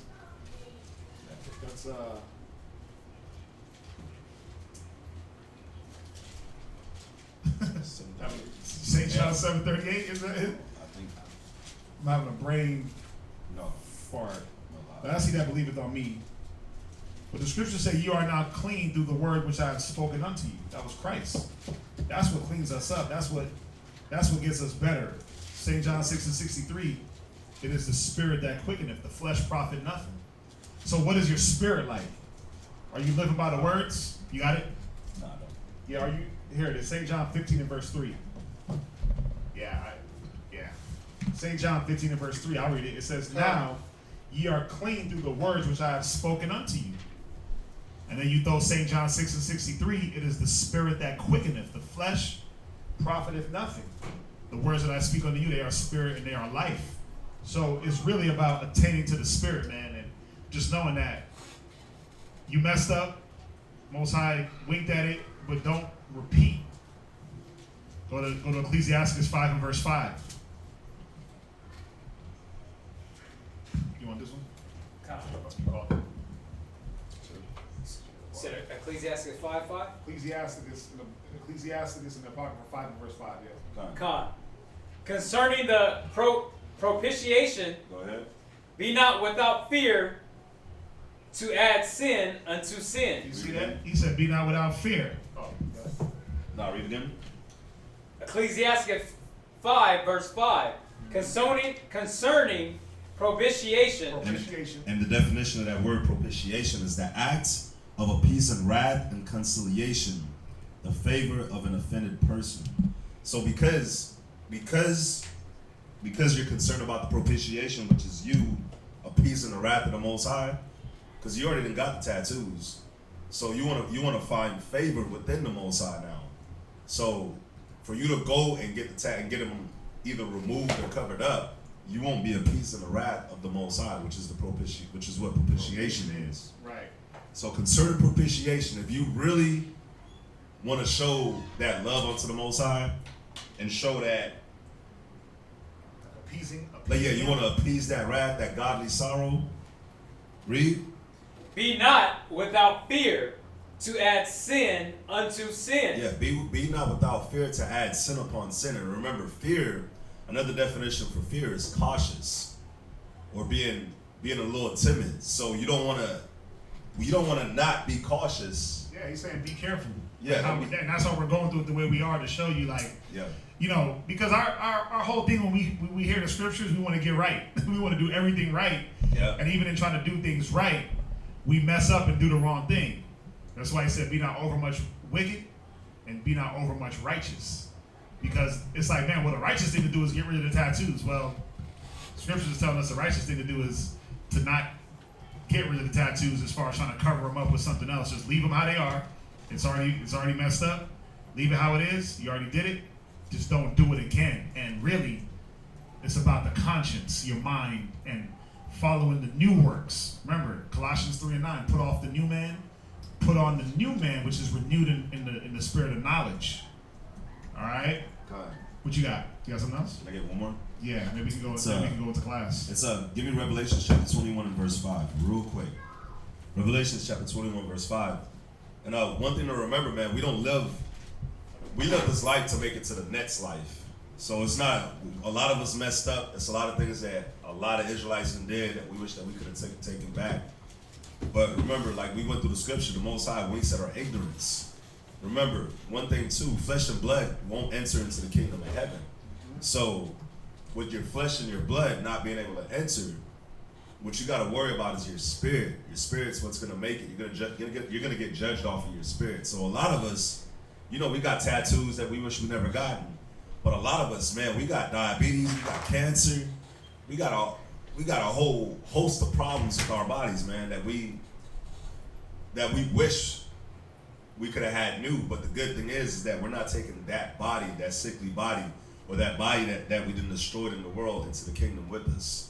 As long as your spirit is right. Kind. Just like Paul. Paul had a thorn in the flesh. You know, he had something going on with him. But we know, yeah, we're not going to take that body. We're going to be renewed.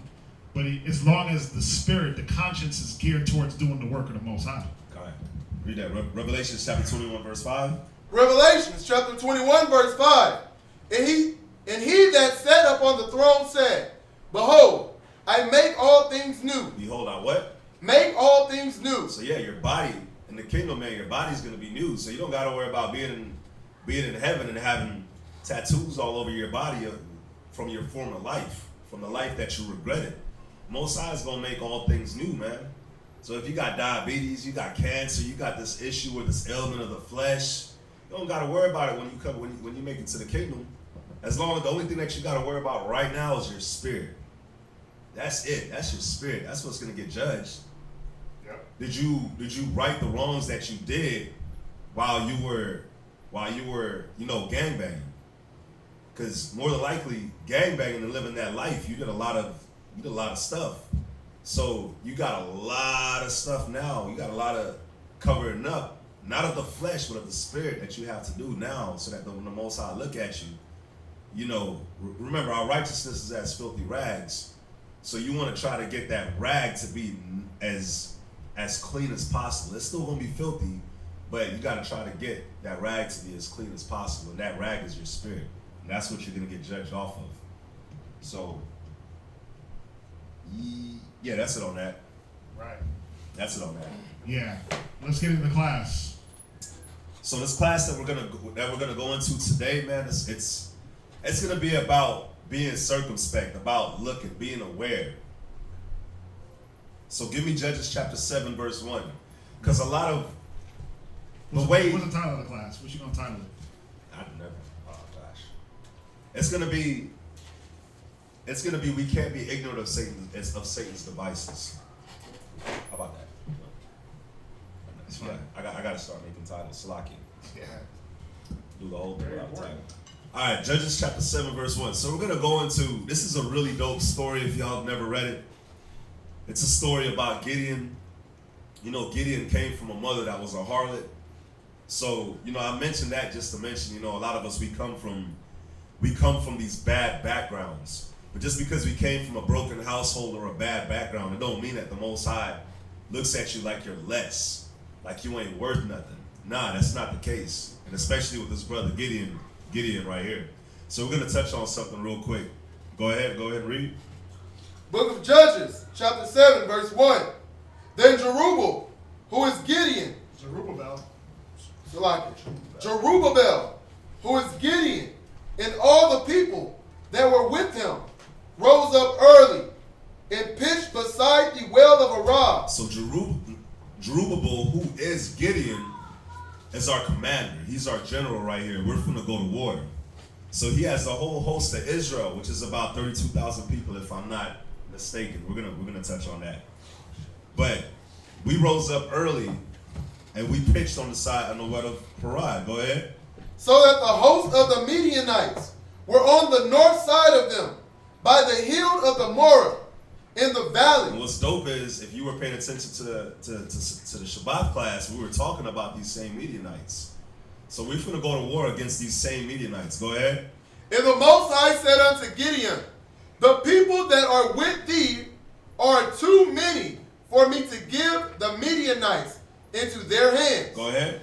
Lest Israel vaunt themselves against me, saying, mine own hand hath saved me. And when you read the story, the Midianites had a way, the numbers of their army was way bigger than the numbers that we had. But even with that, the Most High is like, listen, you guys are outnumbered, but you guys still have too much. You guys still have too much. I'm not going to make y'all take the glory out of my hand. Go ahead. Now therefore go to, proclaim in the ears of the people, saying, whosoever is fearful and afraid, let him return and depart early from Mount Gilead.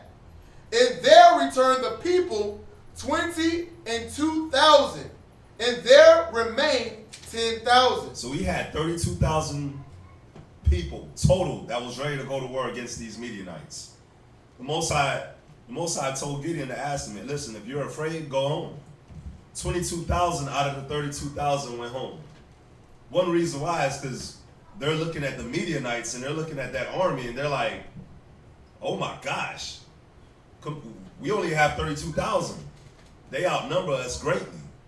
So because we looking and we examining, not with the spirit, not with the fact that the Most High has delivered us from countless wars, not the fact that the Most High delivered us from the Egyptians all the way up until this point, from the time that we left Egypt, the amount of different nations that the Most High that the Most High delivered us from and put in our hands.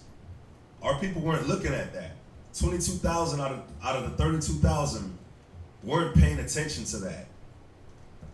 So they got what? Fearful. And the scripture says what? Bring not a coward to war. Why? Because that'll translate. That fear will jump. Spirits jump like frogs. That spirit will jump to all the other men that are around. Go ahead. And the Most High said unto Gideon, the people are yet too many. And even after this, the Most High, even with us having only 10,000 left, the Most High said, we still have too much people. You know, you got to look at this story. There's a few things going on in this story. All right. It was about, you know, when you look at Gideon, remember, Gideon got cast out by the people because he was a illegitimate child. He was the son of a harlot. Got it. Then he was brought back in. Why? Because we needed somebody to lead our army, and it ended up being him. All right. Then now when we get to this point in this story, you know, we go to war with 32,000 men, and the Most High is like, okay, first and foremost, whoever's scared, send them home. Why? Why was that important? Why was that significance? Like he said about the spirit hopping from one to another. Right. He said, if you fearful, you're going to make your brother's hearts fearful also. 22,000 men went home, left us down to 10. Right? The whole time the Most High was showing, okay, I'm going to shrink you down to this amount of men to show you that it ain't y'all. It ain't y'all. It's me. Nice. It ain't just y'all. It's not the numbers. I can't let you go out there with 32,000 men because you going to believe in your heart and your simple, silly heart that you actually brought this victory. So what did that show? That the Most High knew he was going to give us the victory, but he knew that we was going to get prideful and try to do what? Take the glory. Right? Now, as we read down, there was something about these men. Are we down to the 300 men yet? Where verse you at? Verse 4, second precept. Right. Right. So we're going to get down to, there was something about the men that he sent out to war that, you know, brothers got to have. That a lot of brothers lack. And then what happens, you can title this, How Satan Gets the Advantage. For online. This is how Satan takes the advantage of us, man. Watch, read on. Bring them down unto the water. Oh, my bad. Real quick, so I was looking up, I was trying to find out the amount that the Midianites had in their military. And it says here that they had 135,000 soldiers. And we brought out 32,000 to go against 135,000. So we were over 100,000 less. We're over 100,000 less. And the Most High, think about it. You standing there, you finna go to war. You got 100,000 men less than what they got. And the Most High is like, you're Gideon. You're leading the people. The Most High tells you, we have too much. We have too much. See who's afraid and send them home. Now you watch 22,000 leave and it's only 10,000 left to go up against 135,000. And then you go to the Most High comes back to you and says, that's still too much. Think about the mind that was in Gideon as well. Think about how strong that brother was. Go ahead, read verse 4 from the top. And the Most High said unto Gideon, the people are yet too many. Bring them down into the water, and I will try them for thee there. And it shall be, that of whom I say unto thee, this shall go with thee, the same shall go with thee. And of whomsoever I say unto thee, this shall not go with thee, the same shall not go. So the Most High had Gideon take the remaining 10,000 down to the water, and he's going to test those men at the water, right? And this is how we're going to find out who's going to go forward to battle and who's going to get sent home. So now I want y'all to think. Read verse 5, and I want y'all to think about why the Most High chose this 300. Go ahead. So he brought down the people unto the water, and the Most High said unto Gideon, go ahead. Everyone that lappeth of the water with his tongue, as a dog lappeth, him shalt thou set by himself. Go ahead. Likewise, everyone that boweth down upon his knees to drink. So the Most High separated two different groups, right? The ones that they pretty much drunk water like this. The ones that lap like a dog, they drunk the water like this. Yeah, they took it and put it to their face while their heads were up. While their heads were up. But then you got the others that went on their knees. They bowed down on their knees and they put their face in it. So think about it. You're finna go to war. You're finna go to war. You're marching towards them. You don't even know who's around you. Think about it. How should you be drinking water? Cautiously. Cautiously, right? Because the men, and you gotta understand something about the men that went down on their knees. Were they scared? No. Well, the fearful cats already went home. Right. So you gotta think about it. These men that went down on their knees, they weren't scared. Wow. But see, that lack of fear, it allowed them to not walk circumspect. That lack of fear, because that lack of fear brings what? Lack of care, lack of judgment. You just running gung ho, but you're not looking at the things around you. It's like, remember you watch Troy, and they call him for Troy, and they call Boarius, and Boarius comes out, big old dude, and he just, and he's running. He throws a spear, and he's running at Achilles, and he ran, boop, boop, bam, right? Because he was watching. Was he scared? Nah, but he was watching and looking, how can I get him?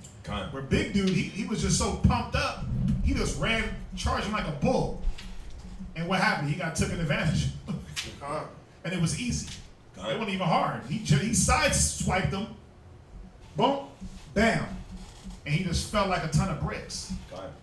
A lot of times, that's how Satan be coming at brothers. he comes at you like this, like a train coming head on, and you just standing there like, and then you get ran over. And then you're like, wait a minute, what happened? And then you're getting hit by every train car. Yeah, every car is just hitting you, bow, bow. And it's like, damn, bro, why didn't you just sideswipe that? That was easy. Keep your head up. Keep your head on the swivel. You know, but that lack of, you know, that fear, I know you're going to go into it, but that fear, man, is not a fear of like, I'm scared type of fear. It's almost a fear of ignorance that I don't have to watch my surroundings. It ain't a fear like, oh, I'm scared of something. But it's an ignorant fear.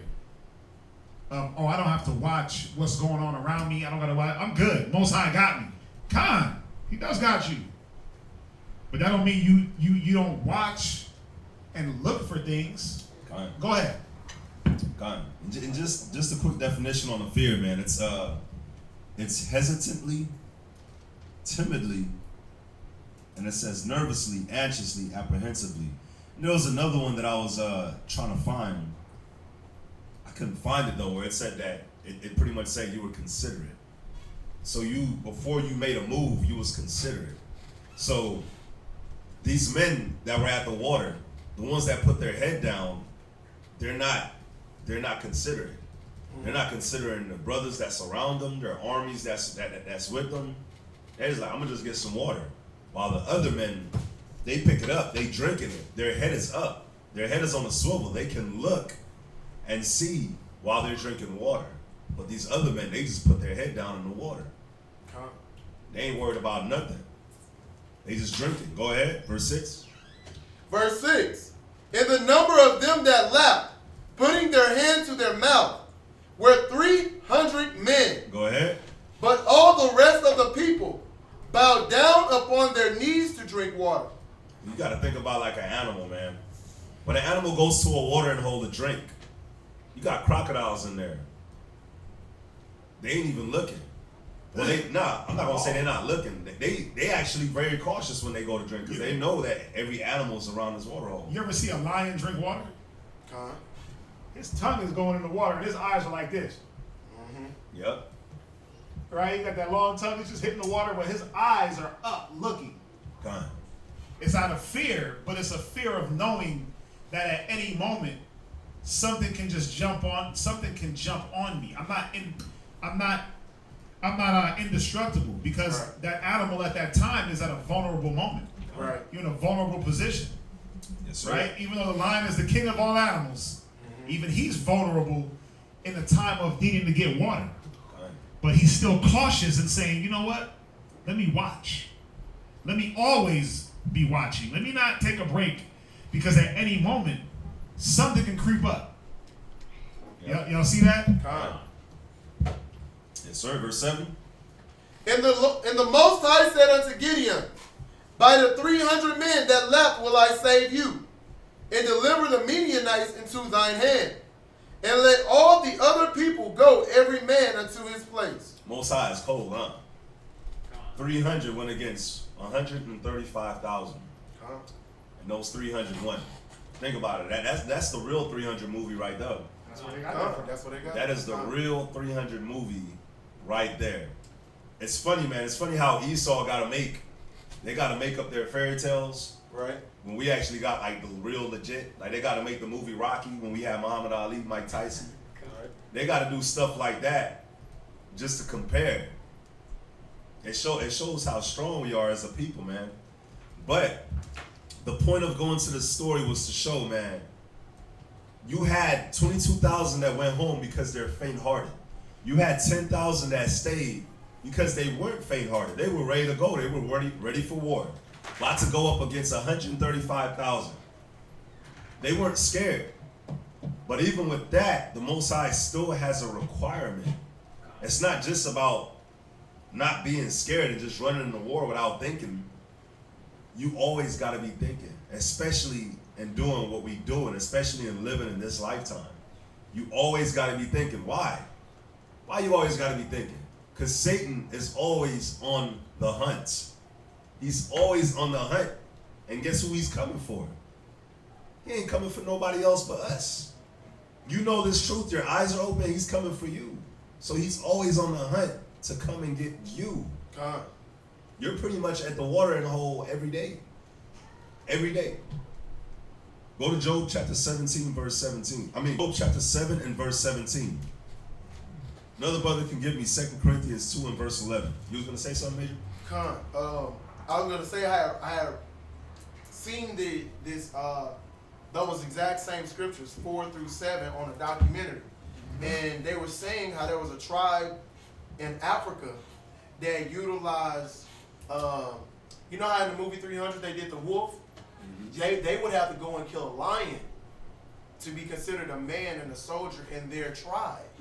And it was saying how they actually fought as 300 people against the army. I can't remember what army that was that they fought against, but it was 300 of them. But instead of a wolf, they had to kill a lion. I just thought that was interesting, you know what I mean, in the documentary that I was watching. Wow. Yeah, that was dope. Oh yeah, because it's all. I mean, but it just shows you the validity of the scriptures, right? And how they take the things that we've done naturally and put them into into their everyday practice of living and things like that. All right. Job chapter 7 verse 17. Con. What is man that thou shouldest magnify him? Go ahead. And that thou shouldest set thine heart upon him. So that's a question. What is man? What is man? At the end of the day, we're nothing. But the fact that we have the Most High's wisdom, His knowledge and His understanding, and we're working towards Him, nah, we're not the base and the vile men. We're the little G's, we're the little gods. So the Most High, He watches us. Go ahead. Verse 18. Come. And that thou shouldest visit him every morning. The Most High does what? And that thou shouldest visit him every morning. The Most High visits you every day. Every morning the Most High comes to you. Read. And try him every moment. And you get tried every moment. Every morning, every day, every moment, you are getting, every moment of the day, you're getting tried. Every moment of the day, you're getting tried. So you don't have time to lose your focus or lose your vision or lose what you're doing. Because what does the scripture says that when you're idle, idleness teaches much evil. When you're idle, that's when Satan's coming for you. Or when you're weak, that's when Satan's coming for you, man.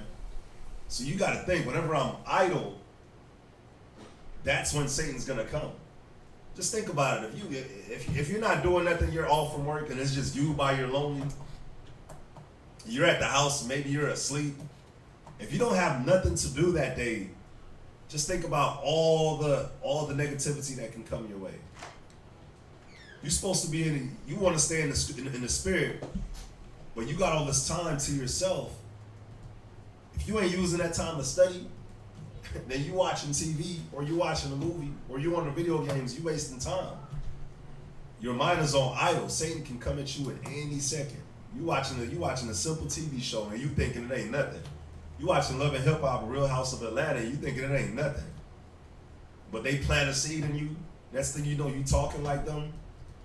You don't even know why. Well, you talking like them because you've been giving your spirit to that. Were you listening to certain type of music? Now you think you're gangster, but you're a Hebrew Israelite, and you still operate like you're a gangster because that's what you're giving your spirit to instead of giving your spirit to the audio Bible. But you're getting tried at every moment. Read that 2 Corinthians chapter 2, verse 11. Come. 2 Corinthians chapter 2, verse 11. Lest Satan should get an advantage of us. It says Satan is always trying to get an advantage of you. You're getting tried every moment, every morning. Why? Because Satan is trying to get an advantage of you. But you gotta sit back and ask yourself, what am I weak to? Where is it that Satan can get an advantage? Yeah. When is the advantage? How? When? Who? What? Where? When? Why? And how? Is the question that brothers should be asking when it comes to Satan and these spirits that are trying to attack. Who is it going to come through? When? Why? What? And how? And where? And where? Yeah, the 5 W's and the 1 H. Yep. You got to be, wait, who are you? Why are you here? Why now? Why at this time? You know, things get presented to us, and you got to see why. You know, it's always, you know, it's funny when brothers always taking the test or gearing up to take the test. They always get like a rib, or a woman is like presents herself, and it's like, damn, why now? Out of all the times when you said, man, when you put it in your head, I'm gonna take my test, I'm gonna study, then all of a sudden, ta-da! I'm here, honey. And you like, what the, like, and then some brothers is like, well, let me give myself to her. And then what do? They forget about the test, right? They forget about what their mind was set on in the right way. Not saying that having a rib is wicked. Not saying that. But they give more attention to that, and then what do they forget to do? Study for their tests. Right? So, and I'm using that because it be happening. That one happens a lot.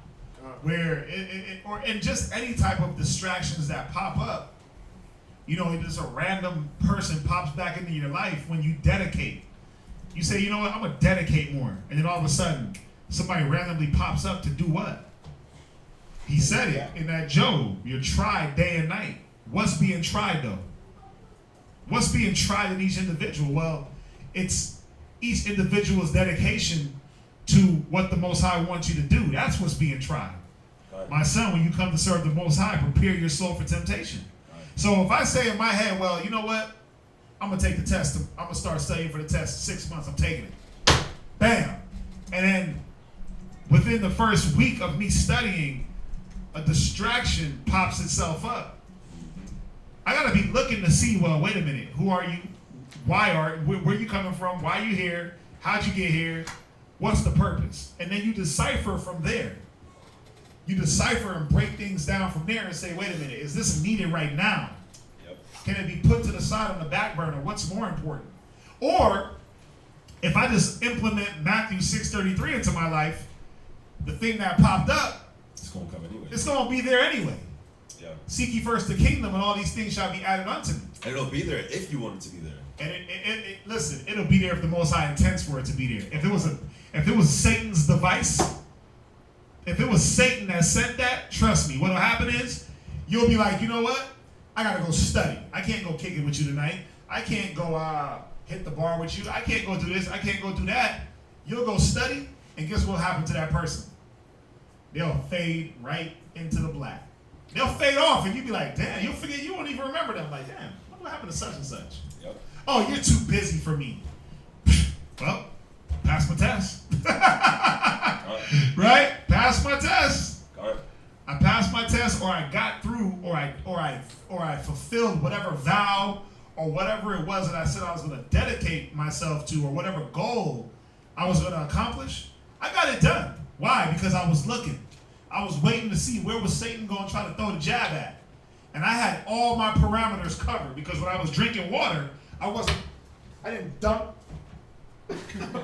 my face in the pool like I was baptized in my face. I was like, where you at, Satan? Where you at, buddy?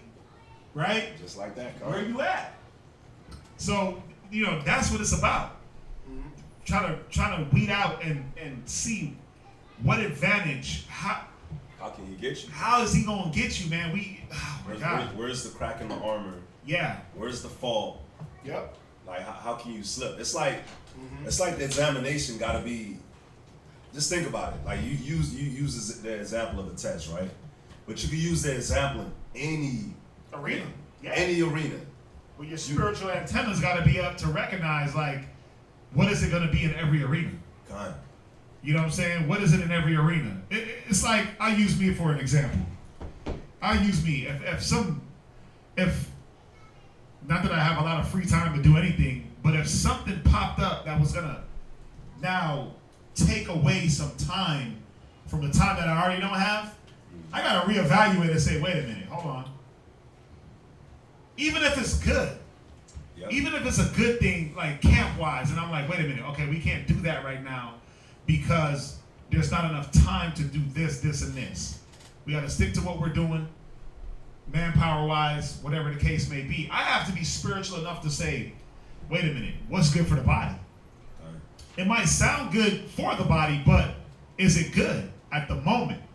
Timing, discretion, discernment, all these things that you gotta, even in something that is presented good, you gotta say, wait a minute, where is this coming from and why now?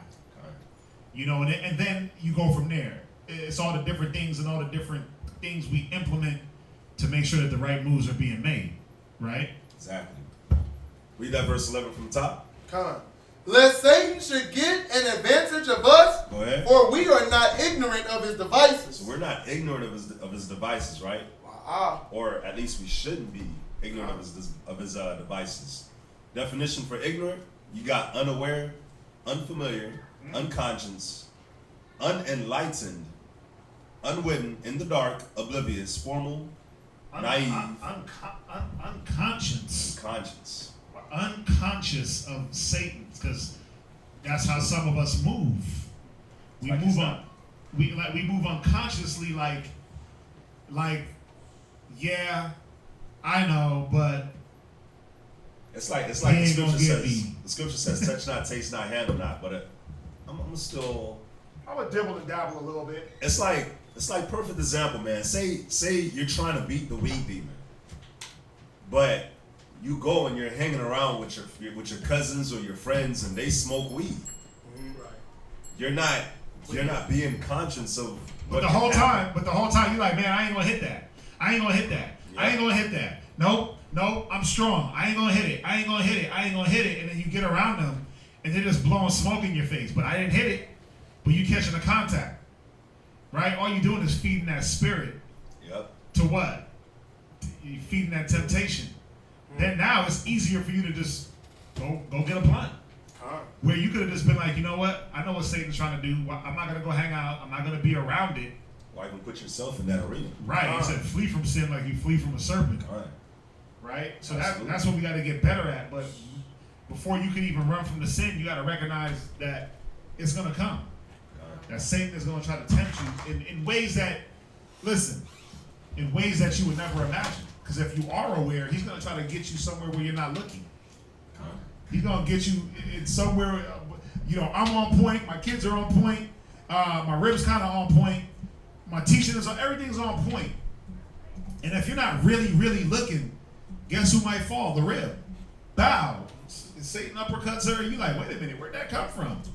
Now you got to go back and reevaluate her whole cycle and say, damn, well, she was weak here, she had this, she had that. I see now how she got where you should have been catching the weaknesses as y'all went along and said, okay, let's fix this. Let's shore this up. Let's mend that. Let's get this right. So when Satan does throw his blow, it ain't going to take that toll. Yes, sir. Yes, sir. We're going to go to 1 Timothy chapter 3 and verse 1. 1 Timothy chapter 3 verse 1. Because the whole point of that first point, the whole point of that first point, I should say, is us being awoke, not being unconscious that Satan is here at every single time, at every moment he's around you, and you really got to think and examine yourselves and say, man, what am I weak to? Because it's like you said, Satan's gonna come in an area where you're not paying attention. But at least he shouldn't at least be coming at the area that you're paying attention to.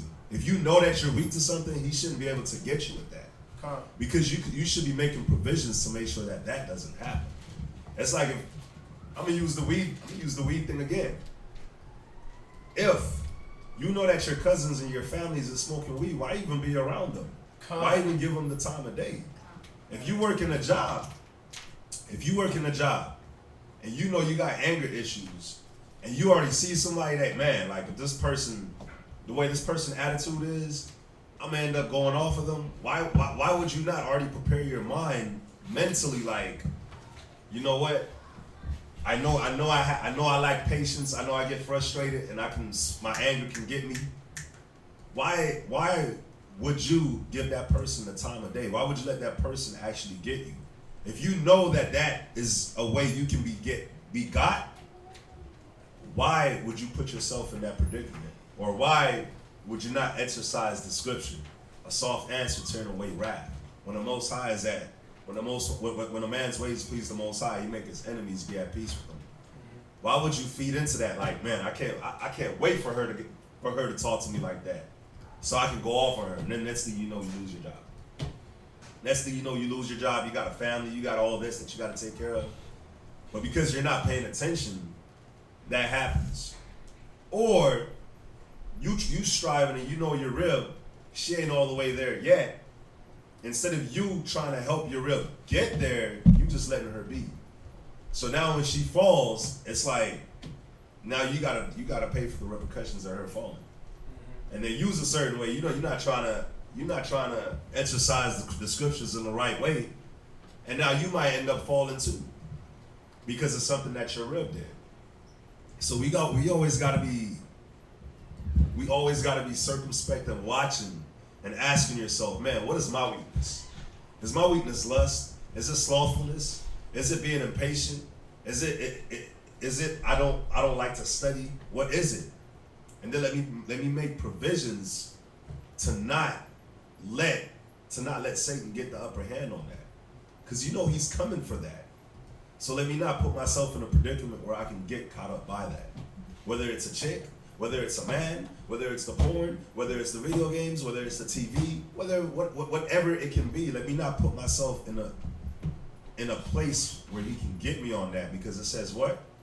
We're not ignorant of his devices.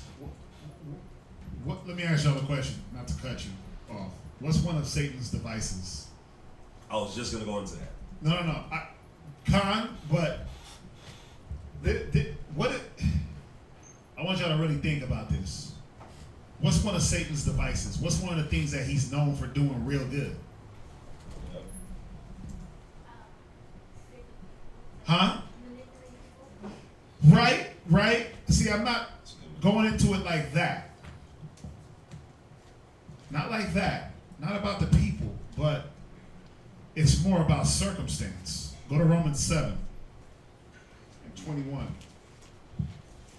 This is one of Satan's biggest devices. I know exactly. Where when you are ignorant of Satan, this is what you forget, and this is how you get really crushed. Romans 7:21, read.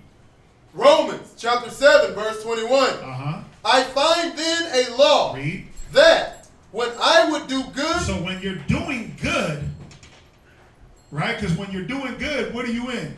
You in good spirits. Yep. And a lot of the times in that myrrh, in that happy time, what do we tend not to do? Pray. We tend to what? Keep our guard up. We tend not to keep that guard up. That's when you get lax. Go ahead. Everything's good, man. How's your rib? Man, my rib's tawab, huh? Go ahead. Kids is floating on air. Me, I've been studying. Everything is clicking. Khan, Rakataya Hawa. When I do good, read. Evil is present with me. Guess what? Satan is sitting right in the midst of that good. Come. Ready for you to drop the guard, ready for you to get so happy and elated that things are going good. That's when he jump on your neck. Because you put them hands down. It's like a boxer, man. You start throwing them punches, and what does he start doing? He's connecting, arm is dropping. Connecting, hand is dropping. Boom. And he gets countered. What? He gets knocked out. He was doing good, but he was dropping his guard. And then the counter punch comes. Bang! Right on the chin. Counter cross. Boom. Knock him out. Like, damn, but he was connecting. But he forgot to stay guarded in his prosperity. He forgot to keep doing the things that he was doing when he wasn't connecting. Keep that guard up. So when I do good, evil is present. That's how Satan really be getting cats. You know, I like that example you used too, like just on the boxing tip. Because when two boxers are fighting, right? You study that opponent. What? You're studying your opponent when you go fight, right? So you could have studied your opponent this whole time. You know how he fights. Mm-hmm. So think about it. You think Satan don't study you Come. and know what you're weak to? But this is the thing. During that fight, when you're fighting somebody, and you know, oh man, he likes to do this. He likes to do a two-piece or a 3-piece combination. He likes the hooks. He likes the uppercut. He likes to throw one to the body, and boom, then one up, and then one to the face. Boom. So you know that, and you're blocking that, and you're tagging him. But what is he gonna do? If he's a good fighter, what is he gonna do? Block, counter. He's gonna counter. He's gonna adjust. He's gonna adjust So in the midst of the fight. Exactly. So during that, he's gonna adjust, and you prepared this whole time for that, and now he adjusts. You can't fall to that adjustment. Now you gotta adjust back. You gotta adjust to his adjustments and adjust to his adjustments. But that's why it's so important. You know, I mean, we go so many places, but that's why it's so important to be rooted in what you believe and being rooted in Christ. Because remember, it says the Spirit is one only, but the Spirit is also what? Manifold. Let me stop. But the Spirit is manifold. The Spirit is going to give you that one way of doing things, but then it's going to give you all the adjustments you need. But you got to stay in the Spirit. So if you're defending yourself and Satan throws a punch, and I got you, Satan, bam, and you wing block, right? But then he throws the kick, and you're like, wait a minute, he's gonna throw the kick. I see it coming. Oh, let me block that. If you in the Spirit, you're gonna know, okay, he's gonna try to come back upstairs, and then he's gonna go downstairs. And then he might go downstairs twice. But I'm in the Spirit enough to understand the manifoldness of how I gotta move and how I gotta defend myself and what I have to do to keep on the offense, but on defense. That's our life. It's offense and defense. It's funny. I was gonna say, it's like you live in your life and you get used to having this certain routine. Oh yeah, you get used to this routine, and you love the routine. Yeah, and you studying, you got class, you got Bible study. Like everything is clicking. You can handle it. It's clicking. Yeah. But then something happens. You lose your car. You get into a car accident. This happens. You might lose your job. They might change your schedule at your job. And now you gotta adjust. A lot of us, we fail to make that adjustment. But we get caught up in that adjustment and it just... Because we're not looking like, wait a minute, this can happen. Fine. There's gonna be a change. No one thing lasts forever. Like, it's always in my mind that as good as things can go, Satan is always lurking like, nigga, I'm right here with you, B. I'm right here with you. Oh, you want to be a good teacher? You want to get high wisdom and knowledge and participate in all this and sit up on this podium? Yes, sir. Con, I'm gonna let you get all that, and I'm gonna sneak you on the back end. Right? That's how Satan is doing it. Like, yeah, Con, brother, you growing, your spirit's getting big. You getting. Oh, you a leader now? Boop! Right? He don't even hit you. He hits somebody close to you. He hits somebody close to you. He don't even hit you, but it affects you. The whole time I'm growing. My spirit's getting big. I'm like the mushroom man, right? You're taking the Mario mushrooms, but what does he do? He throws the blow at somebody else. Bow! And you like, wait a minute, where the hell did that come from? I wasn't ready. I wasn't 100% ready for that. I was about to get there. I was trying to throw the block. I wasn't fast enough. Hit you with a low blow? Yeah, or Satan is so garbage. He don't play by rules. The nigga will bite you in a boxing match. He'll do the old UFC rules where he'll bite you and kick you in the balls, man. Oh man. Remember them old UFC rules? Oh, I didn't know there was that. no rules back then. Huh? I ain't know that one. Oh, bro, that was no holds barred. Like first UFC fights, they used to bite and kick and hit each other in the groin. God, bro, yes. Oh, I didn't know Why do you think it got so big? There was no rules. It was like real wrestling. They used to go in. But that's how Satan fight. You think Satan is gonna fight righteously? That's why it says we're not ignorant of his devices. Because he's not fighting a fair fight. Right. He ain't fighting fair, man. He's going after the things around you. He ain't gotta go for you. He's gonna go for your rib, he's gonna go for your kids, he's gonna go for your grandmama and them. And you're like, damn, grandmama ain't even around. But I'm gonna touch anything around you to do what? Distracted. To distract you. I gotta get a reaction out of Jermaine. Right. So guess what I'm gonna do? I'm gonna hit Jermaine's mama all the way somewhere, wherever she's at, so Jermaine can second guess his whole career as an Israelite. God. I'm gonna make him second guess his whole Israelite existence. I'm gonna hit Mama Jermaine, Papa Jermaine. I'm gonna hit all the Jermaine family. Just using you as an example. That's how Satan do it. That's how he does it, man. He don't, oh, you weak to women? Here's a big booty right in front of you, because then you're like, I'm good on that. Yeah, it might be a little weakness, but I'm not gonna fall to that one. Next. So I gotta find something more strategic. But I love the way he said it. Satan is studying us. We should be even more studying him and his ways. I have a precept, but before the precept, a little commentary. Uh-huh. So you're saying that. Go ahead. What's up? So you're saying that. Jermaine's so proper sometimes. I know. I like it. What's up? So you're saying that So the gist of what you're saying is like we always gotta be locked into the spirit. Bro, you always have to be covered by the Most High. So that, listen, Satan is never, it ain't like Satan ain't gonna catch you. Right. He has to. He has to do his job. Why? Well, because he's sent to do the job. He's sent to do the job, and we get hit by Satan to test. Look at Job. It was to test his integrity, his faith, his consistency, to see, wait, was he going to buckle and fold up under these circumstances, or was he going to stick to the Most High? So my son, when you come to serve the Lord, prepare your soul for temptation. So it's going to come. The scriptures tell us off the bat, you're always going to be tempted. Yep. So what am I doing in my temptation? Well, what am I doing even before the temptation comes? Well, I got to know me. I got to know my weaknesses. I got to know my lust. I got to know what I fall for. I got to know what I'm weak to. And then I gear myself up for that before it even comes. So when it hits, it's like, oh, okay, nice try. Ha-ha. Just keep moving. But I'm also gearing my mind up for the unexpected.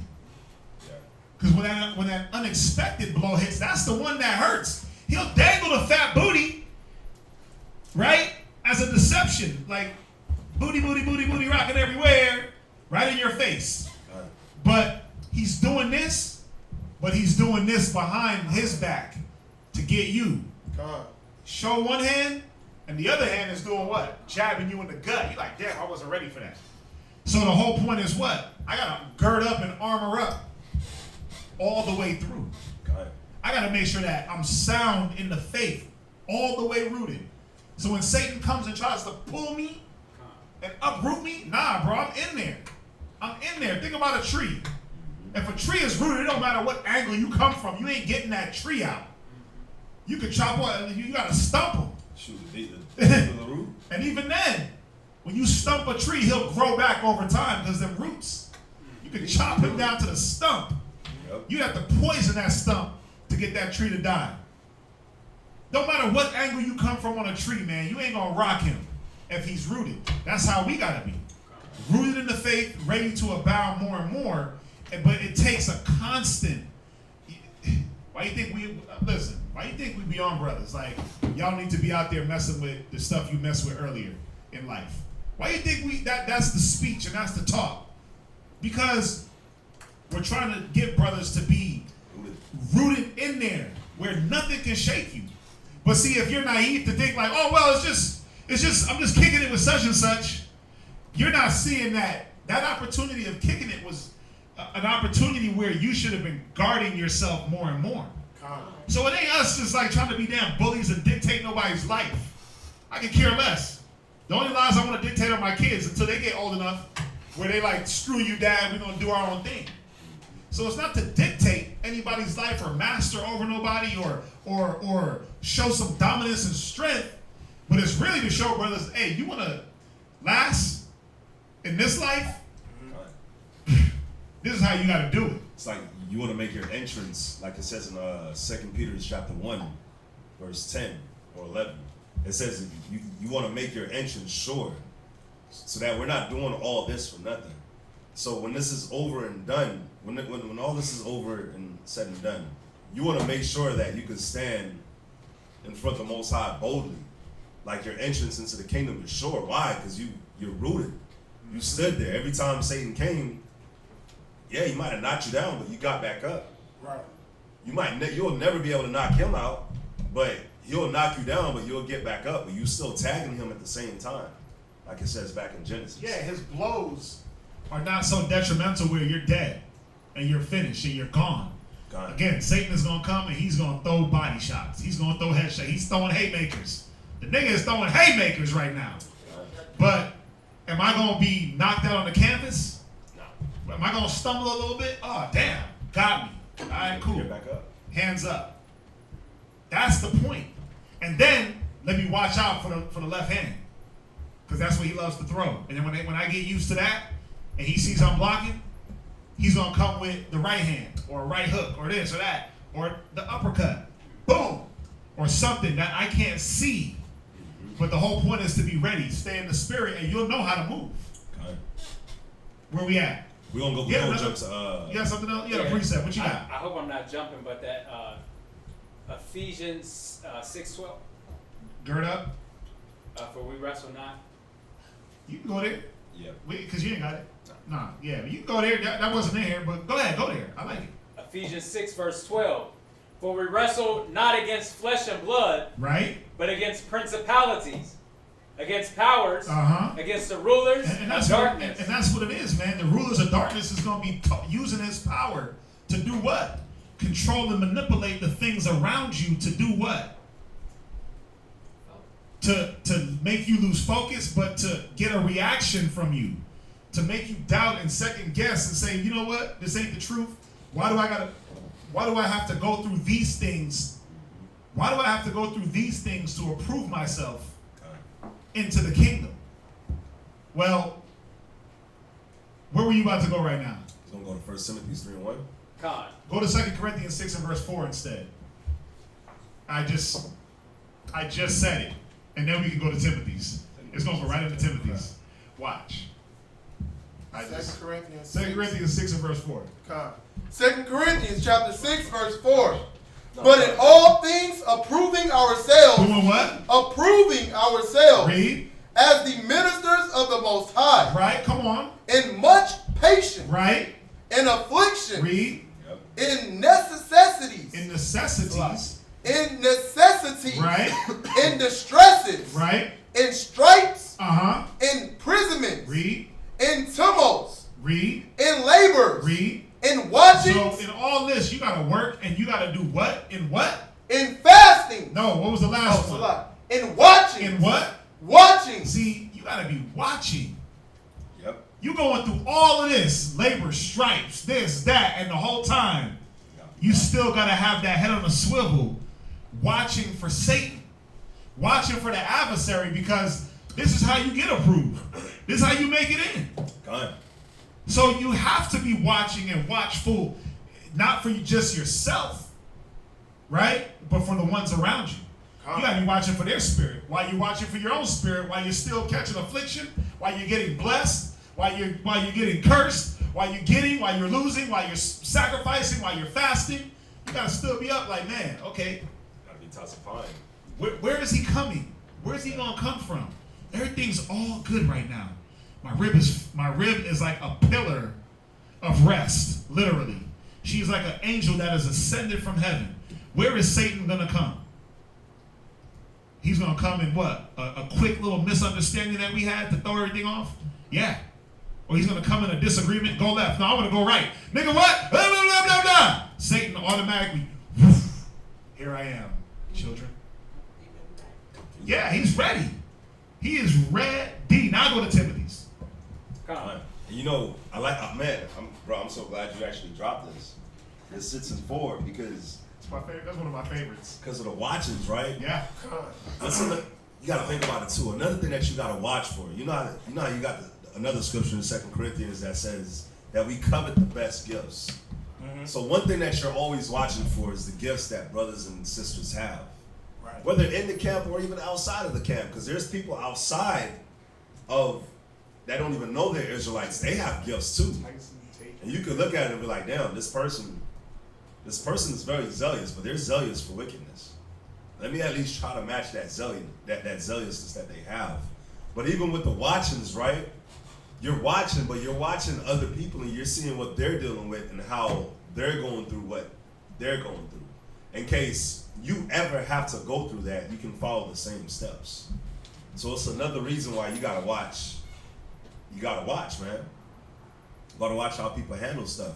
1 Timothy chapter 3 and verse 1. Especially for this right here. If you're trying to be this, you gotta be watching. You gotta be watching yourself, your family. You gotta be watching out for Satan. You also gotta be watching out for your flock, first and foremost. 1 Timothy 3 and 1. This is a true saying.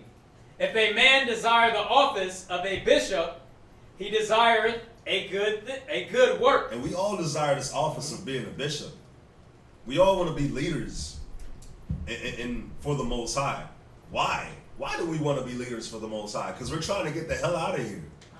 We're trying to wake our people up. So as being leaders, we got to watch ourselves. We got to watch our examples around our flocks, and we got to watch what are we weak to that we might pass on to our flocks. But not only that, but if you're a man and you're desiring the office of a bishop, if you got a queen, if you got a lady, she got to be a bishop as well. Every man shall seek out his own soul salvation. You got to want it just as much as your husband does. You can't ride his coattail. So you see, you watching how your husband is moving, and you got to match that, if not more. Read that one more time. This is a true saying. Right. If a man desire the office of a bishop, Right. he desireth a good work. Right. So where good is, evil is also present. God. So if I'm desiring this good work, how is Satan going to try to enter to mess it up? Well, he's going to make it to where I have access to everything. Yep. More access than I had before I was a bishop. Got access to money, got access to time, got access to the congregation. I have more access. So what is that? If your mind is not right and you got access to money and you had a demon on you of greed, you're going to be greedy. Right? You got lust on you, or you're a whoremonger and you're put in a leadership position and you don't check that beforehand, what's going on? You're going to be like Eli's sons.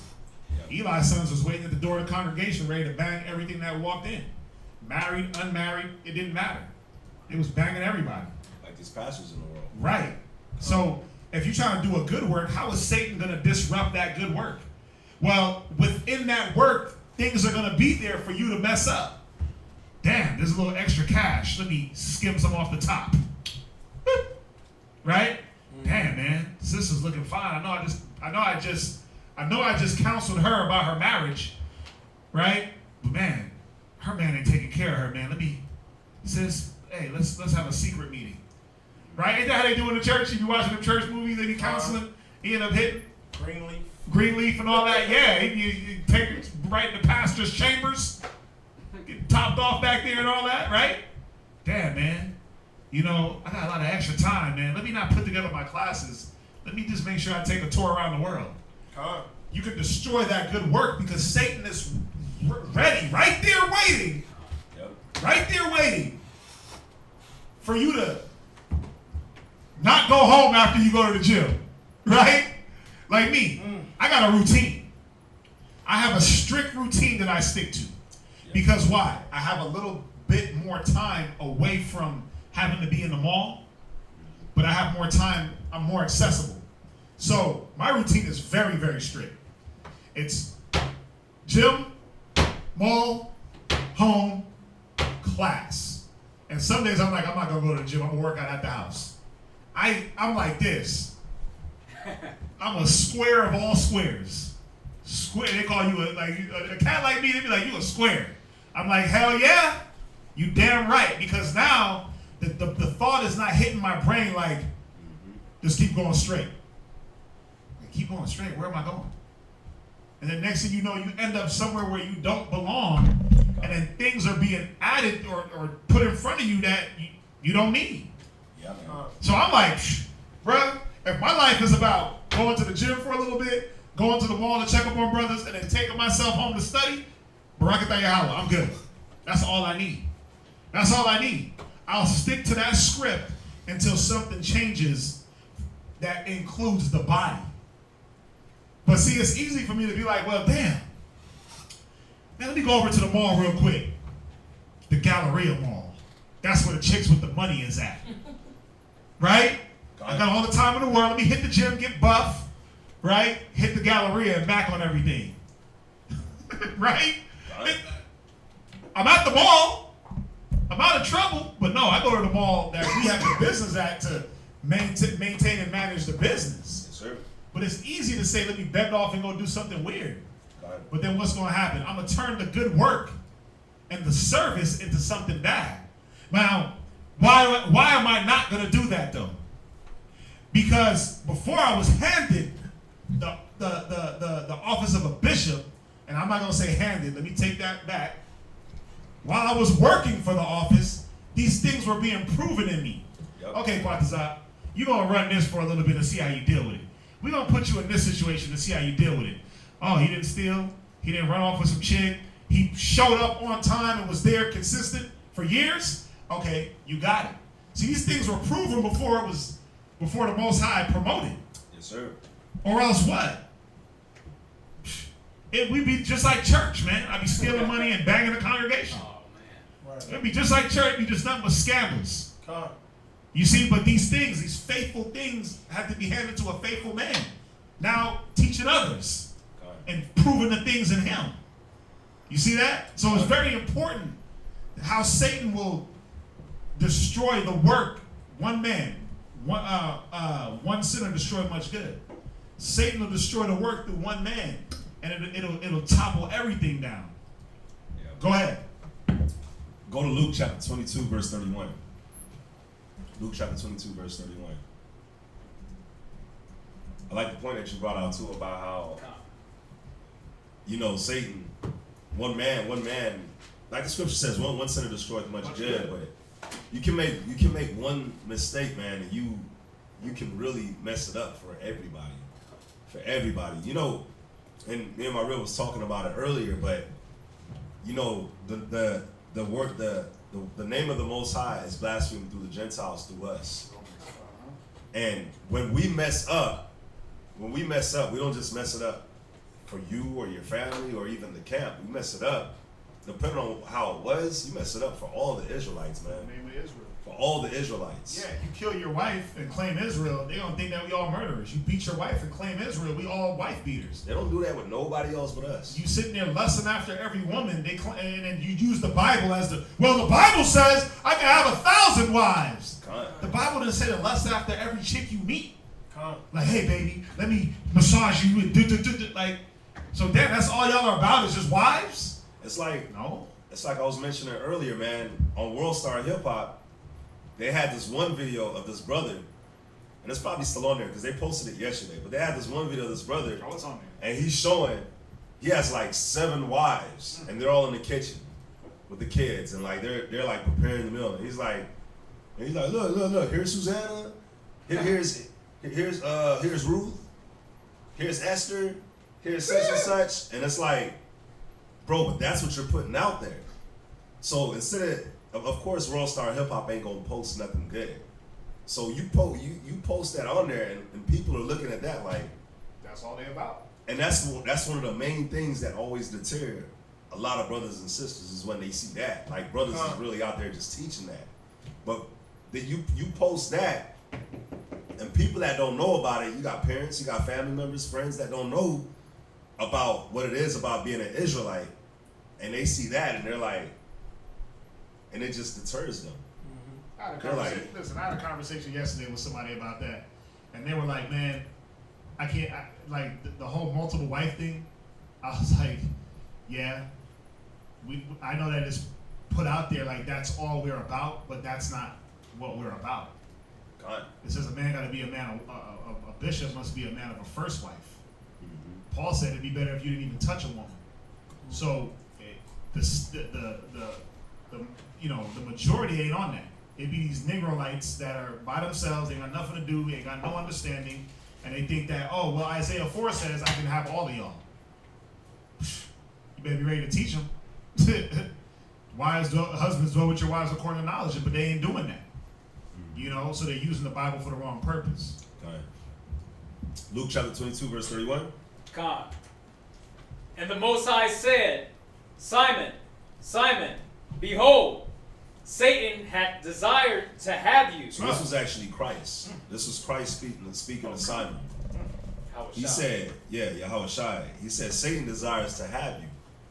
Listen, man, I love this scripture because It's one of my favorites. think about it, man. You're in the truth, you're fighting. Who you think Satan want? You think Satan want one of these rappers or one of these thoughts? You already got him. You're a rib striving to be a virtuous woman. Striving, working hard, trying to put off all your negative defects, trying to be humble. You were never taught to be humble. Your mother was never humble. Your aunties and your grandparents were never humble. So you never got shown an example of how to be humble. And now you're trying to be that. And you're trying so hard. And Satan's always trying to mess with you. You think Satan don't want you? A little leaven leaveneth the whole lump. When other sisters start seeing you change, they're going to start following your example. Satan don't want that. Of course Satan desires to have you. Just like Satan desired to have Christ. It's the same way he's going to come and he's going to desire to have you. Why? Because you're making a change. You're making a difference. You're going to be an example unto your nation. Satan wants you. Satan don't want the city girls. He don't want Megan Thee Stallion. He don't want Cardi B. For what? You already got him. You already got them. What man in their right mind even wants a woman like that? None. Except he's with Satan already.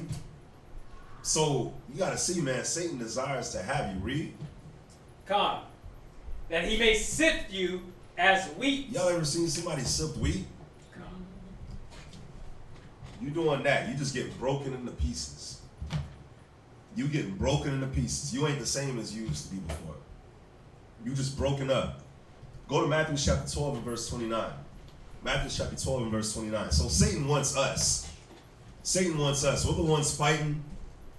Think about it. Why wouldn't Satan want you? Satan knows that his time is short. Why wouldn't he want you? Matthew chapter 12 verse 29. Book of Matthew, chapter 12, verse 29. But Satan knows this as well. Go ahead. Or else, how can one enter into a strong man's house and spoil his goods, except he first bind the strong man? That's why Satan wants you, because you're one of the few strong. You're the remnant. You're the remnant. In the house of Israel, we are the remnant. The house of Israel is a very strong house, man. But see, how can Satan get into the house of Israel, get into your house, into your household, unless you get spoiled, unless you get binded? He's trying to bind you. And then it says when he binds you, then he spoils you, but he doesn't just spoil you. Read. He that is not with me. And then it says, and then he will spoil his house. Come. Your house will get spoiled, man. Your house will get destroyed. So you always got to be looking out for him, because he's coming for you. Go to Ephesians chapter 5 and verse 15. I thought this is where you were going to go, Jermaine. Ephesians chapter 5 and verse 15. Come. Ephesians 5, verse 15. Go ahead. See then that ye walk circumspectly, not as fools, but as wise. So that the definition of circumspect is literally looking on all sides, looking around, cautious, prudent, watchful on all sides, examining carefully all the circumstances that may affect a determination or a measure to be adopted. So read it from the top. Ephesians 5, verse 15. See then that ye walk circumspectly. Listen, you gotta walk looking. Every action. If I'm gonna drink tonight, I gotta think before I freaking drink. It's as simple as that. Like, I got a daughter, so if I drink and I pass out, if my rib's at work, who's gonna watch the daughter? Or if my rib gotta go to work in the morning, I'm not finna drink with my rib. I'm not even gonna drink by myself, because then what's gonna happen when the baby wakes up? I'm not gonna be able to wake up, and then she has to go to work, and then she's gonna wake up with the baby when she should be getting some rest to go to work, especially if I know I'm gonna be off the next day. So you got to be circumspect on everything, man. You got to be thinking. You can't just react. That's what Satan wants. Remember, the scripture says, we had skipped it, but it says, be sober, be vigilant, because your adversary, the devil, as a roaring lion, walketh about, seeking whom he may devour. If you ever watch some lions hunt, first of all, lions hunt the majority of the time in the cover of darkness. They hunt in the cover of darkness the majority of the time. Why? Because they can hide. You can't see them coming. So when you not on your swivel, that's when Satan's going to come. When you ain't in your right mindset, that's when he's going to come. Another thing about lions like to hunt the weak. Lions look, when you got a pack of zebras, a pack of wildebeest running through, the lion is looking for who's weak, who's old, and who's young. Then the lion's going to try to separate either the weak or the young or the sick. Then when they separate, that's who they get. That's who they get. That's why the scripture says we're not ignorant of Satan's devices. So if you're weak at something, where's Satan going to come? If you're sick at something, if you ain't mentally fit, if there's a stumbling block somewhere in your mental, that's where Satan's coming. That's where he's coming. Go ahead. Con. Verse 16. Verse 16. Redeeming the time, because the days are evil. So we're redeeming the time because the days are what? Are evil. So you're redeeming the time. You know that these times are evil. You're being careful. You're being careful. You know that Satan's trying to come through in any way, shape, or form. Any way, shape, or form he's coming. You know that the days are evil. Read. Con. Verse 17. Wherefore be ye not unwise. Be ye not what? Unwise. Why? Read.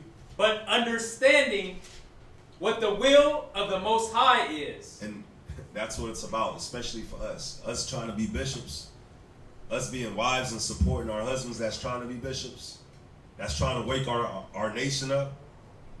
We got to understand what the will of the Most High is, and we can't be unwise. Because the days are evil.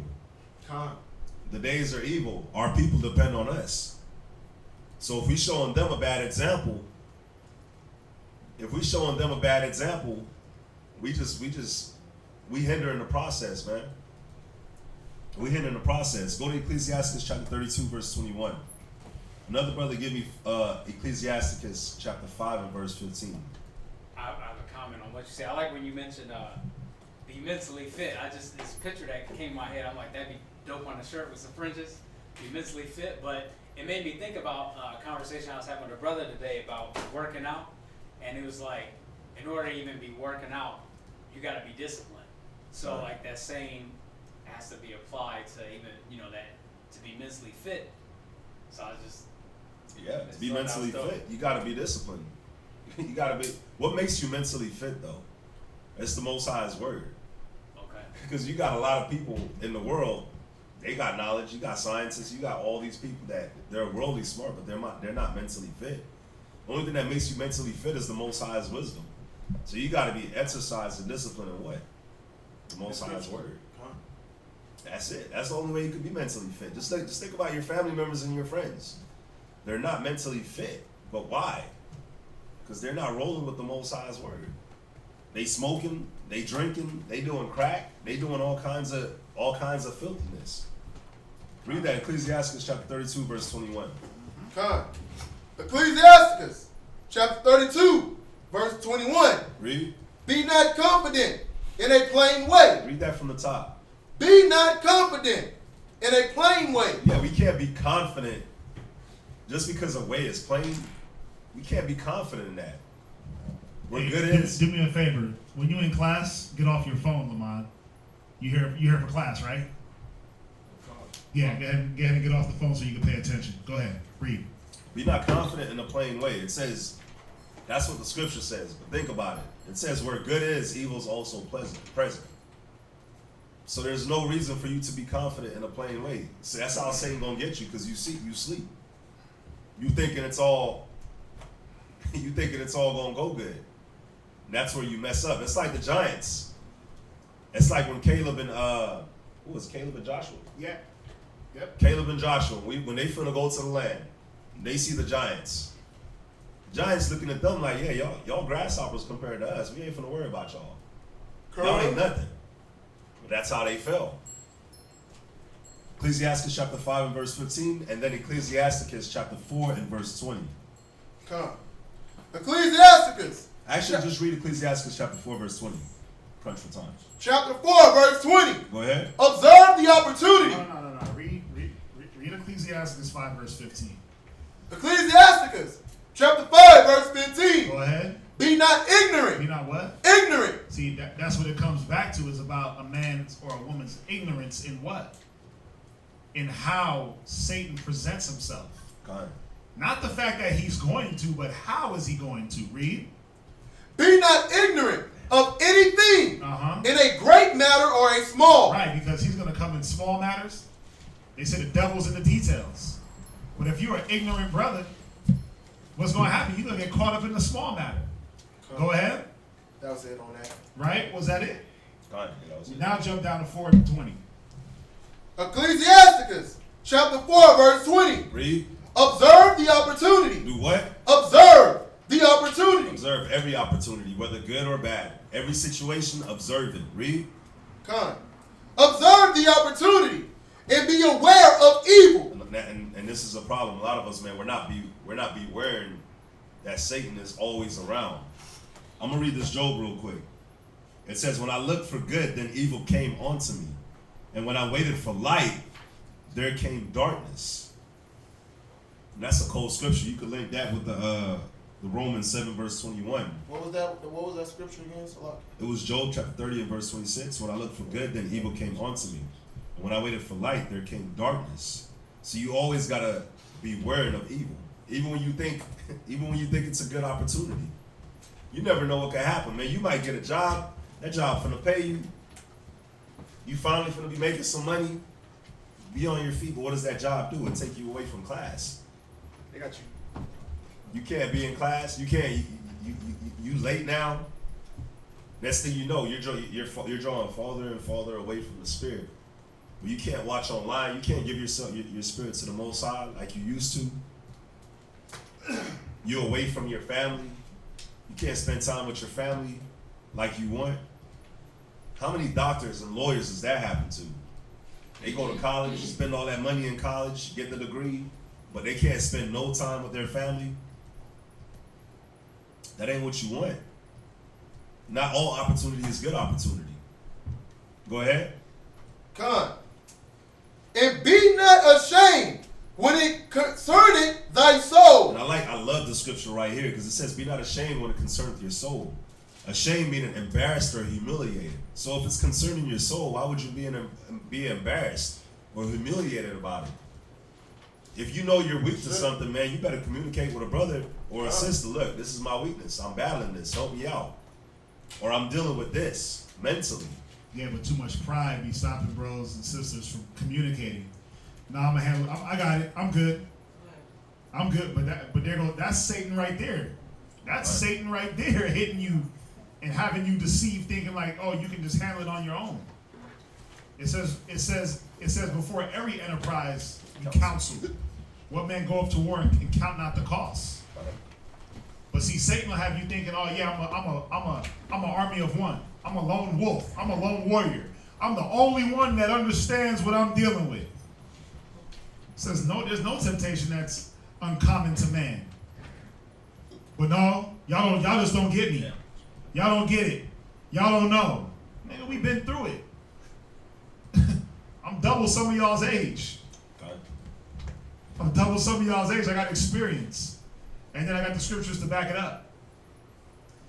You know, but you got brothers, oh, I can't talk to you because you just don't know me. You don't understand.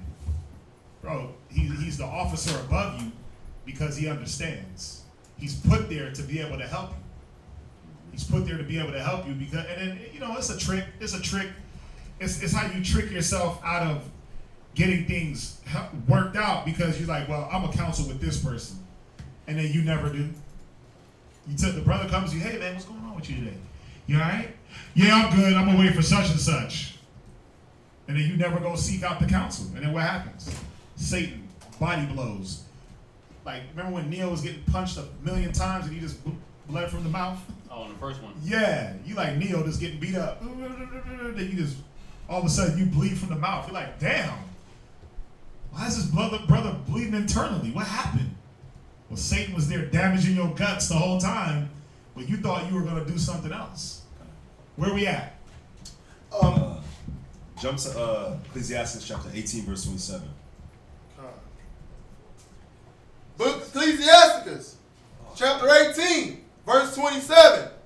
A wise man will fear in everything. So a wise man will fear in everything, right? So the definition of fear, to be an apprehensive of evil. So a wise man is going to be an apprehensive of evil. He's going to be looking in everything, whether a great matter or a small matter. Where could the evil come from this? Another definition of fear is to feel anxiety on account of some expected evil. So read that scripture from the top. A wise man will fear in everything. So a wise man will feel anxiety on account to something expected evil in everything. But really, is it an anxious anxiety? Oh, I'm about to have an anxiety attack type feeling? No, he's aware, like spidey senses went up. Something's about to happen. Okay, well before I start getting fearful, because there's a difference. Remember, it says fear is nothing but the betraying of your secures. So we got to be careful about this word fear. It has multi definitions. So he's fearful because he's watching, because he's aware, or he's fearing because he's aware, but he's not fearful like, I don't know what I'm gonna do. No. He's, okay, let me go figure out. Watch. Go to Ephesians real quick. 6 and verse 13. This is what he's doing. Even in his fear, like Job. You think Job didn't fear? Of course Job had fear. But he counseled, he talked, he meditated, he prayed. Right? Read Ephesians 6 and verse 13. Ephesians 6, verse 13. Uh-huh. Wherefore, take unto you the whole armor of Yahweh. Right? That ye may be able to withstand in the evil day. Wait, did he say take the armor in the day? See, the day, you take the armor first and then the day comes. It wasn't like, oh, wait a minute, I'm getting beat up. Let me now put on the armor. Mm-hmm. What warrior goes to war and puts on his armor in the middle of the battle? Not a warrior that's alive. Not a very good fighter. What boxer goes and puts on the boxing gloves in round 6? Not a very good boxer. You're supposed to come ready. Right? Go ahead. Why? Read. And having done all. Doing what? And having done all. Some of the things. All. Well, I counsel sometimes. All. I listen sometimes. All. I take heed sometimes. And having done all. Read. To stand. Because that's the point. Don't you want to stand? Come. So you got to sit back and say, have I done all? Yeah, okay, well, Satan came, he hit, got a little fearful, but in that fear, I didn't lose my secure. I didn't lose and go off of the way of the Most High. I went, I counseled, I talked, I counseled more, I stayed in the spirit, I studied, I prayed to the Most High. If I got to fast for 1,000 days, I'm going to do that. I'm going to do all I can to make sure that my spirit is still upright when I go through my trial. That's what brothers got to understand. That's what sisters got to understand. What is the aftermath of what I'm going to go through? How is my spirit going to be at the end? Am I going to be beat up and destroyed and regretful? Or am I going to be able to sit back and say, Barakatah Yahweh, Ba'ashem Yahweh Shai, the water for getting me through my battle, the water for the blessings, the water for this, the water for that. How is my spirit going to be? You going to be running from the next battle? That's what happens, man, when you get fearful. You don't want to go through nothing. I don't know, so like, I don't know the scripture, but I know it says something about being cheerful in your own affliction. It says whatever is brought upon you, take it cheerfully? Yeah, that one. Yeah, that's in Oh, that's Ecclesiastes. That's Ecclesiastes 2. Yeah. Ecclesiastes 2. Yeah. Wow. But there's one in Deuteronomy too. because you did not serve the Lord with joyfulness and gladness of heart. In the, Oh yeah, 28. And, Yeah, 28, yeah. 40. right, I know, yeah, they both go together. But yeah, Ecclesiasticus 2. Go ahead, what's the next scripture you want? Man, Ecclesiastes 2:4. Ecclesiastes chapter 2, verse 14. What you wanted, Major, was Ecclesiasticus or Sirach 2 and verse 4. We're going to get Ecclesiastes chapter 2 and verse 14. And Oh, you finished that last scripture. and then Proverbs 22 and verse 3. Finish with what? The one that you, the Ecclesiastes. No, that's the one that Major was asking about. It's all good. Go ahead, Jermaine. Ecclesiastes 2, verse 14. Go ahead. The wise man's eyes are in his head. Wise man's eyes are where? In his head. Why? Because he's thinking. He's thinking before every action, every movement. He's thinking. He's using the scriptures. Let me counsel before every enterprise. He's gonna think. And he's thinking in the midst of the fight.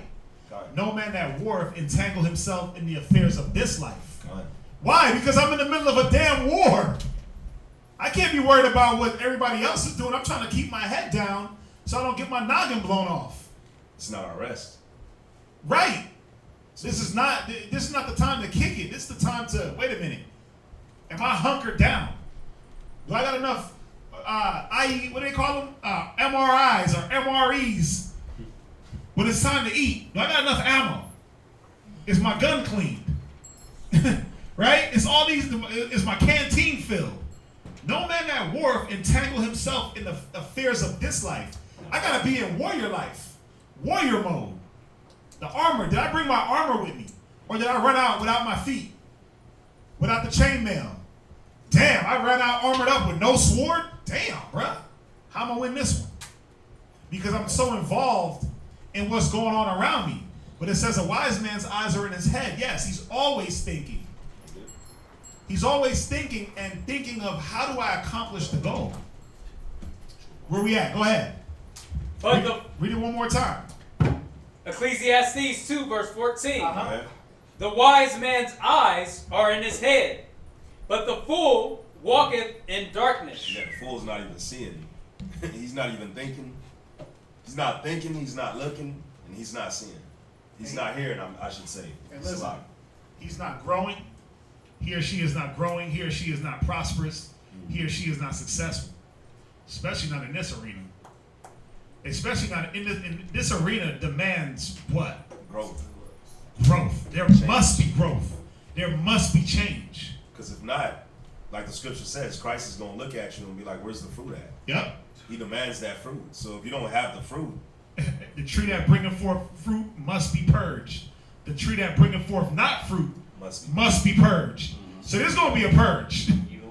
Either way, you're going to get purged. Are you going to get purged for the right reason, to bring forth more fruit? Or you going to get hewn down and cast into the fire because you were useless? Because when it was battle time, you didn't come with the oil in your lamp, man.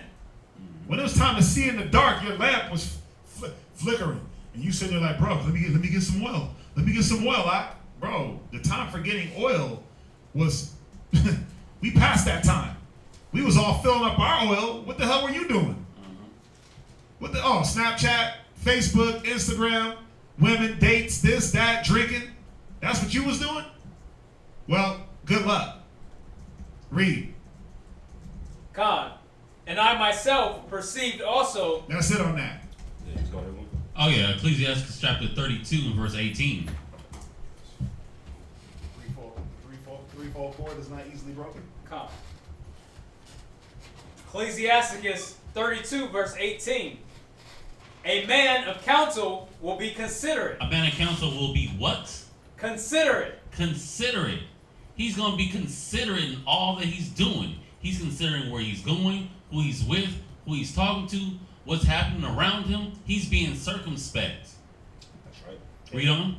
And he's considering what is being told to him. Con. If I go to a man for counsel, I'm going to consider all that he's saying. I'm not going to be like, well, yeah, I didn't want to hear that. I'm going to consider all. Even if it points back to me like, nigga, this is your problem. I'm going to have to consider like, damn, wait a minute. Where's he coming from? This is a man of counsel will be considerate, but The ones that ain't used to counseling, when you do get the counseling and it don't sound like what you want to hear, you like, man, I ain't never counseled with brothers ever again. Because all they ever do is tell me, well, what am I doing? All they ever do is tell me, well, your rib is a reflection of you. All they ever say is, well, you're going to pay for the fruit of your own doings. Well, are you? Are you paying for the fruit of your own doings? Is your rib a reflection of you? Is it you? Ain't the Most High looking at the man first? Con. Right? Are you teaching the evil lessons? It's all these things, but it's like if you don't want to hear it, you just don't want to hear it, so you're going to run from it. Go ahead. But a strange and proud man. But a what? A strange and proud But man. a what? A strange. Yeah, you strange, man. You strange to the wisdom. And the wisdom is strange to you. It's like, why y'all always call me proud? Why you always saying I got pride? A strange and what? And proud man. Read. Is not daunted with fear. Yeah, oh yeah, I know it's all, the Most High is just going to have to get me then. The Most High is just going to have to, no, I'm going to do my own. What? Okay. There ain't no fear. There ain't no respect from a strange and proud man. I have a definition on strange, just because I like how the scriptures put that in there. It says this person is strange. Definition for strange.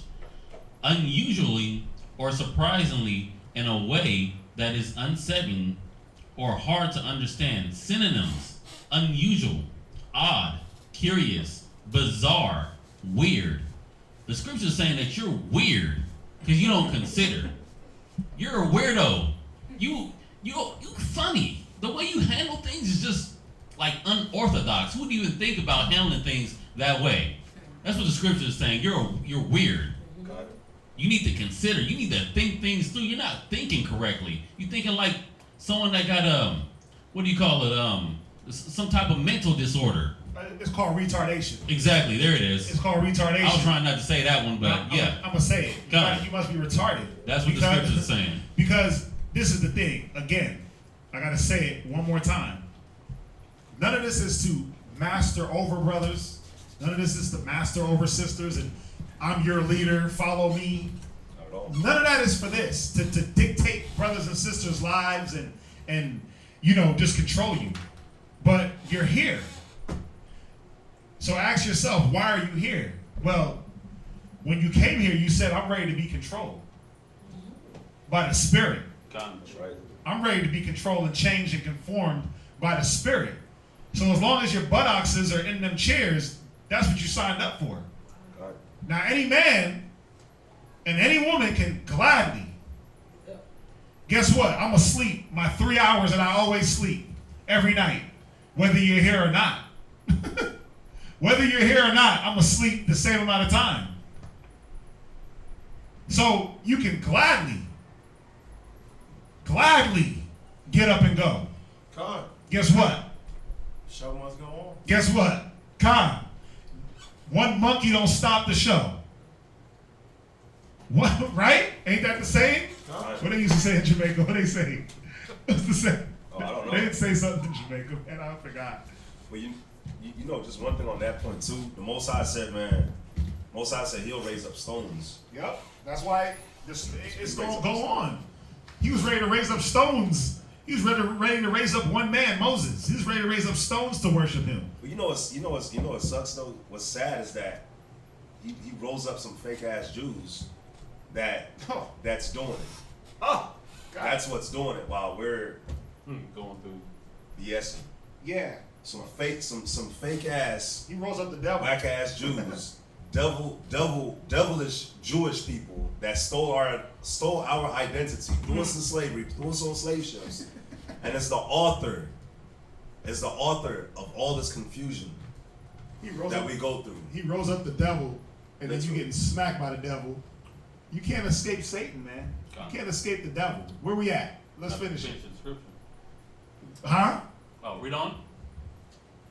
Even when of himself he had done without counsel. Read it one more time from the top. Ecclesiastes 32 verse 18. Right? A man of counsel will be considerate. Read. But a strange and proud man Right. is not daunted with fear. Right. Go ahead. Even when of himself he had done without counsel. Yeah, even when you do things without counsel and considering, you like, It's all good. I got this. Like your wisdom is surpasses the scriptures. That's why the scriptures say you're strange. Because who does that? Remember, look at the men of old who have called on the Most High and been forsaken. None of them. Moses counseled. Abraham counseled. Isaac, Jacob, they all counseled, man.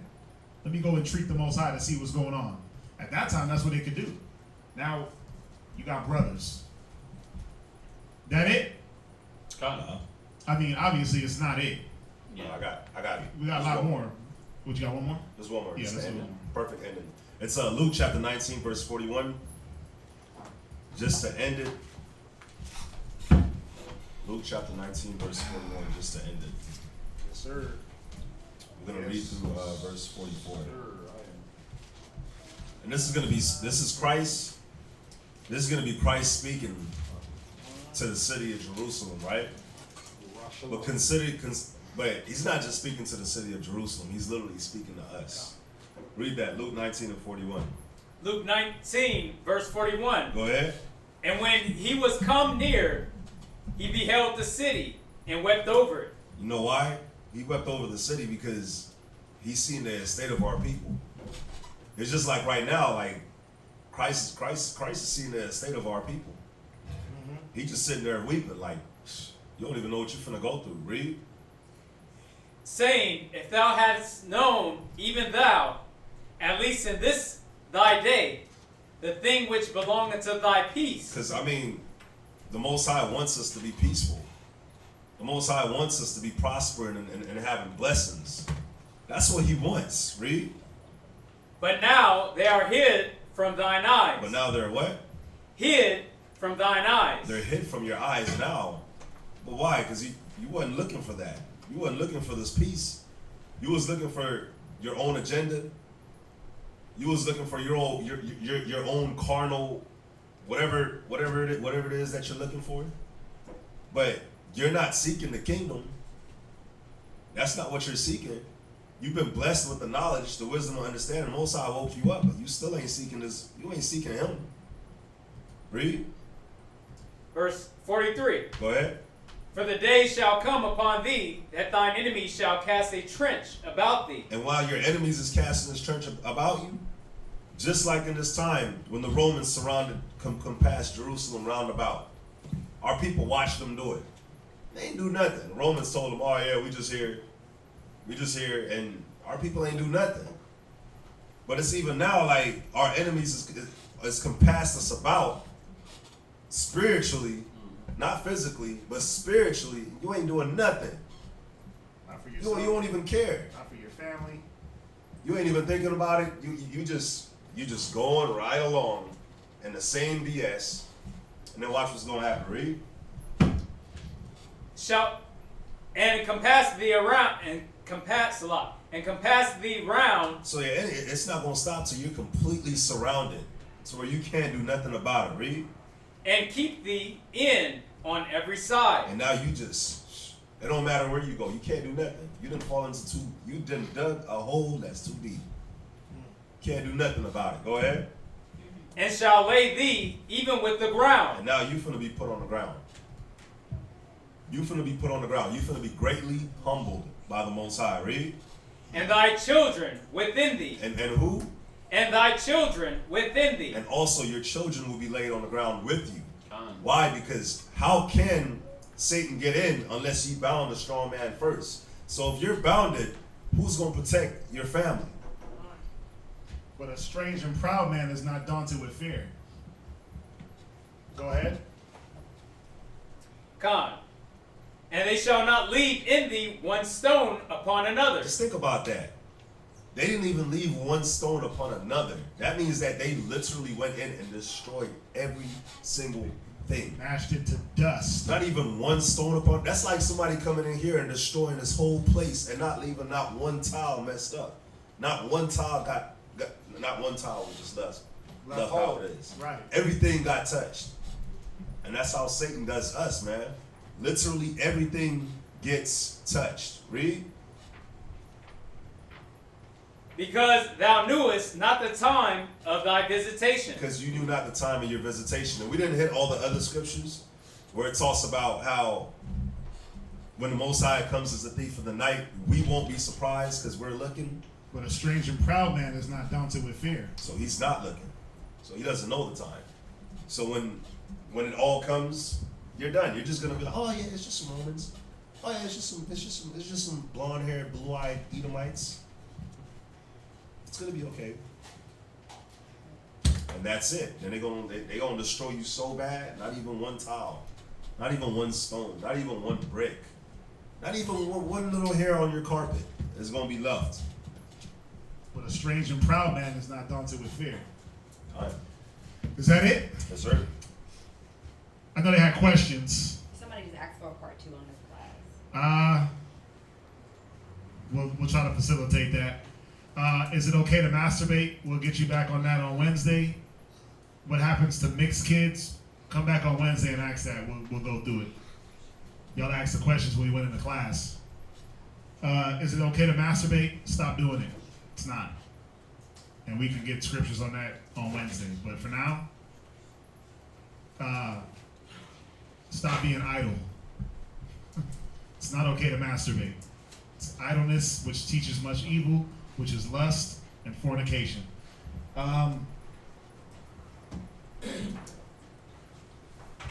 Listen, with that, we're going to wrap it up. Let's say shalom.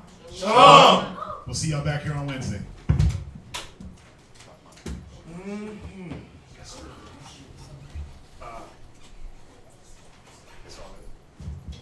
Ay, Mayo, mo pa niyo ba? Shalom.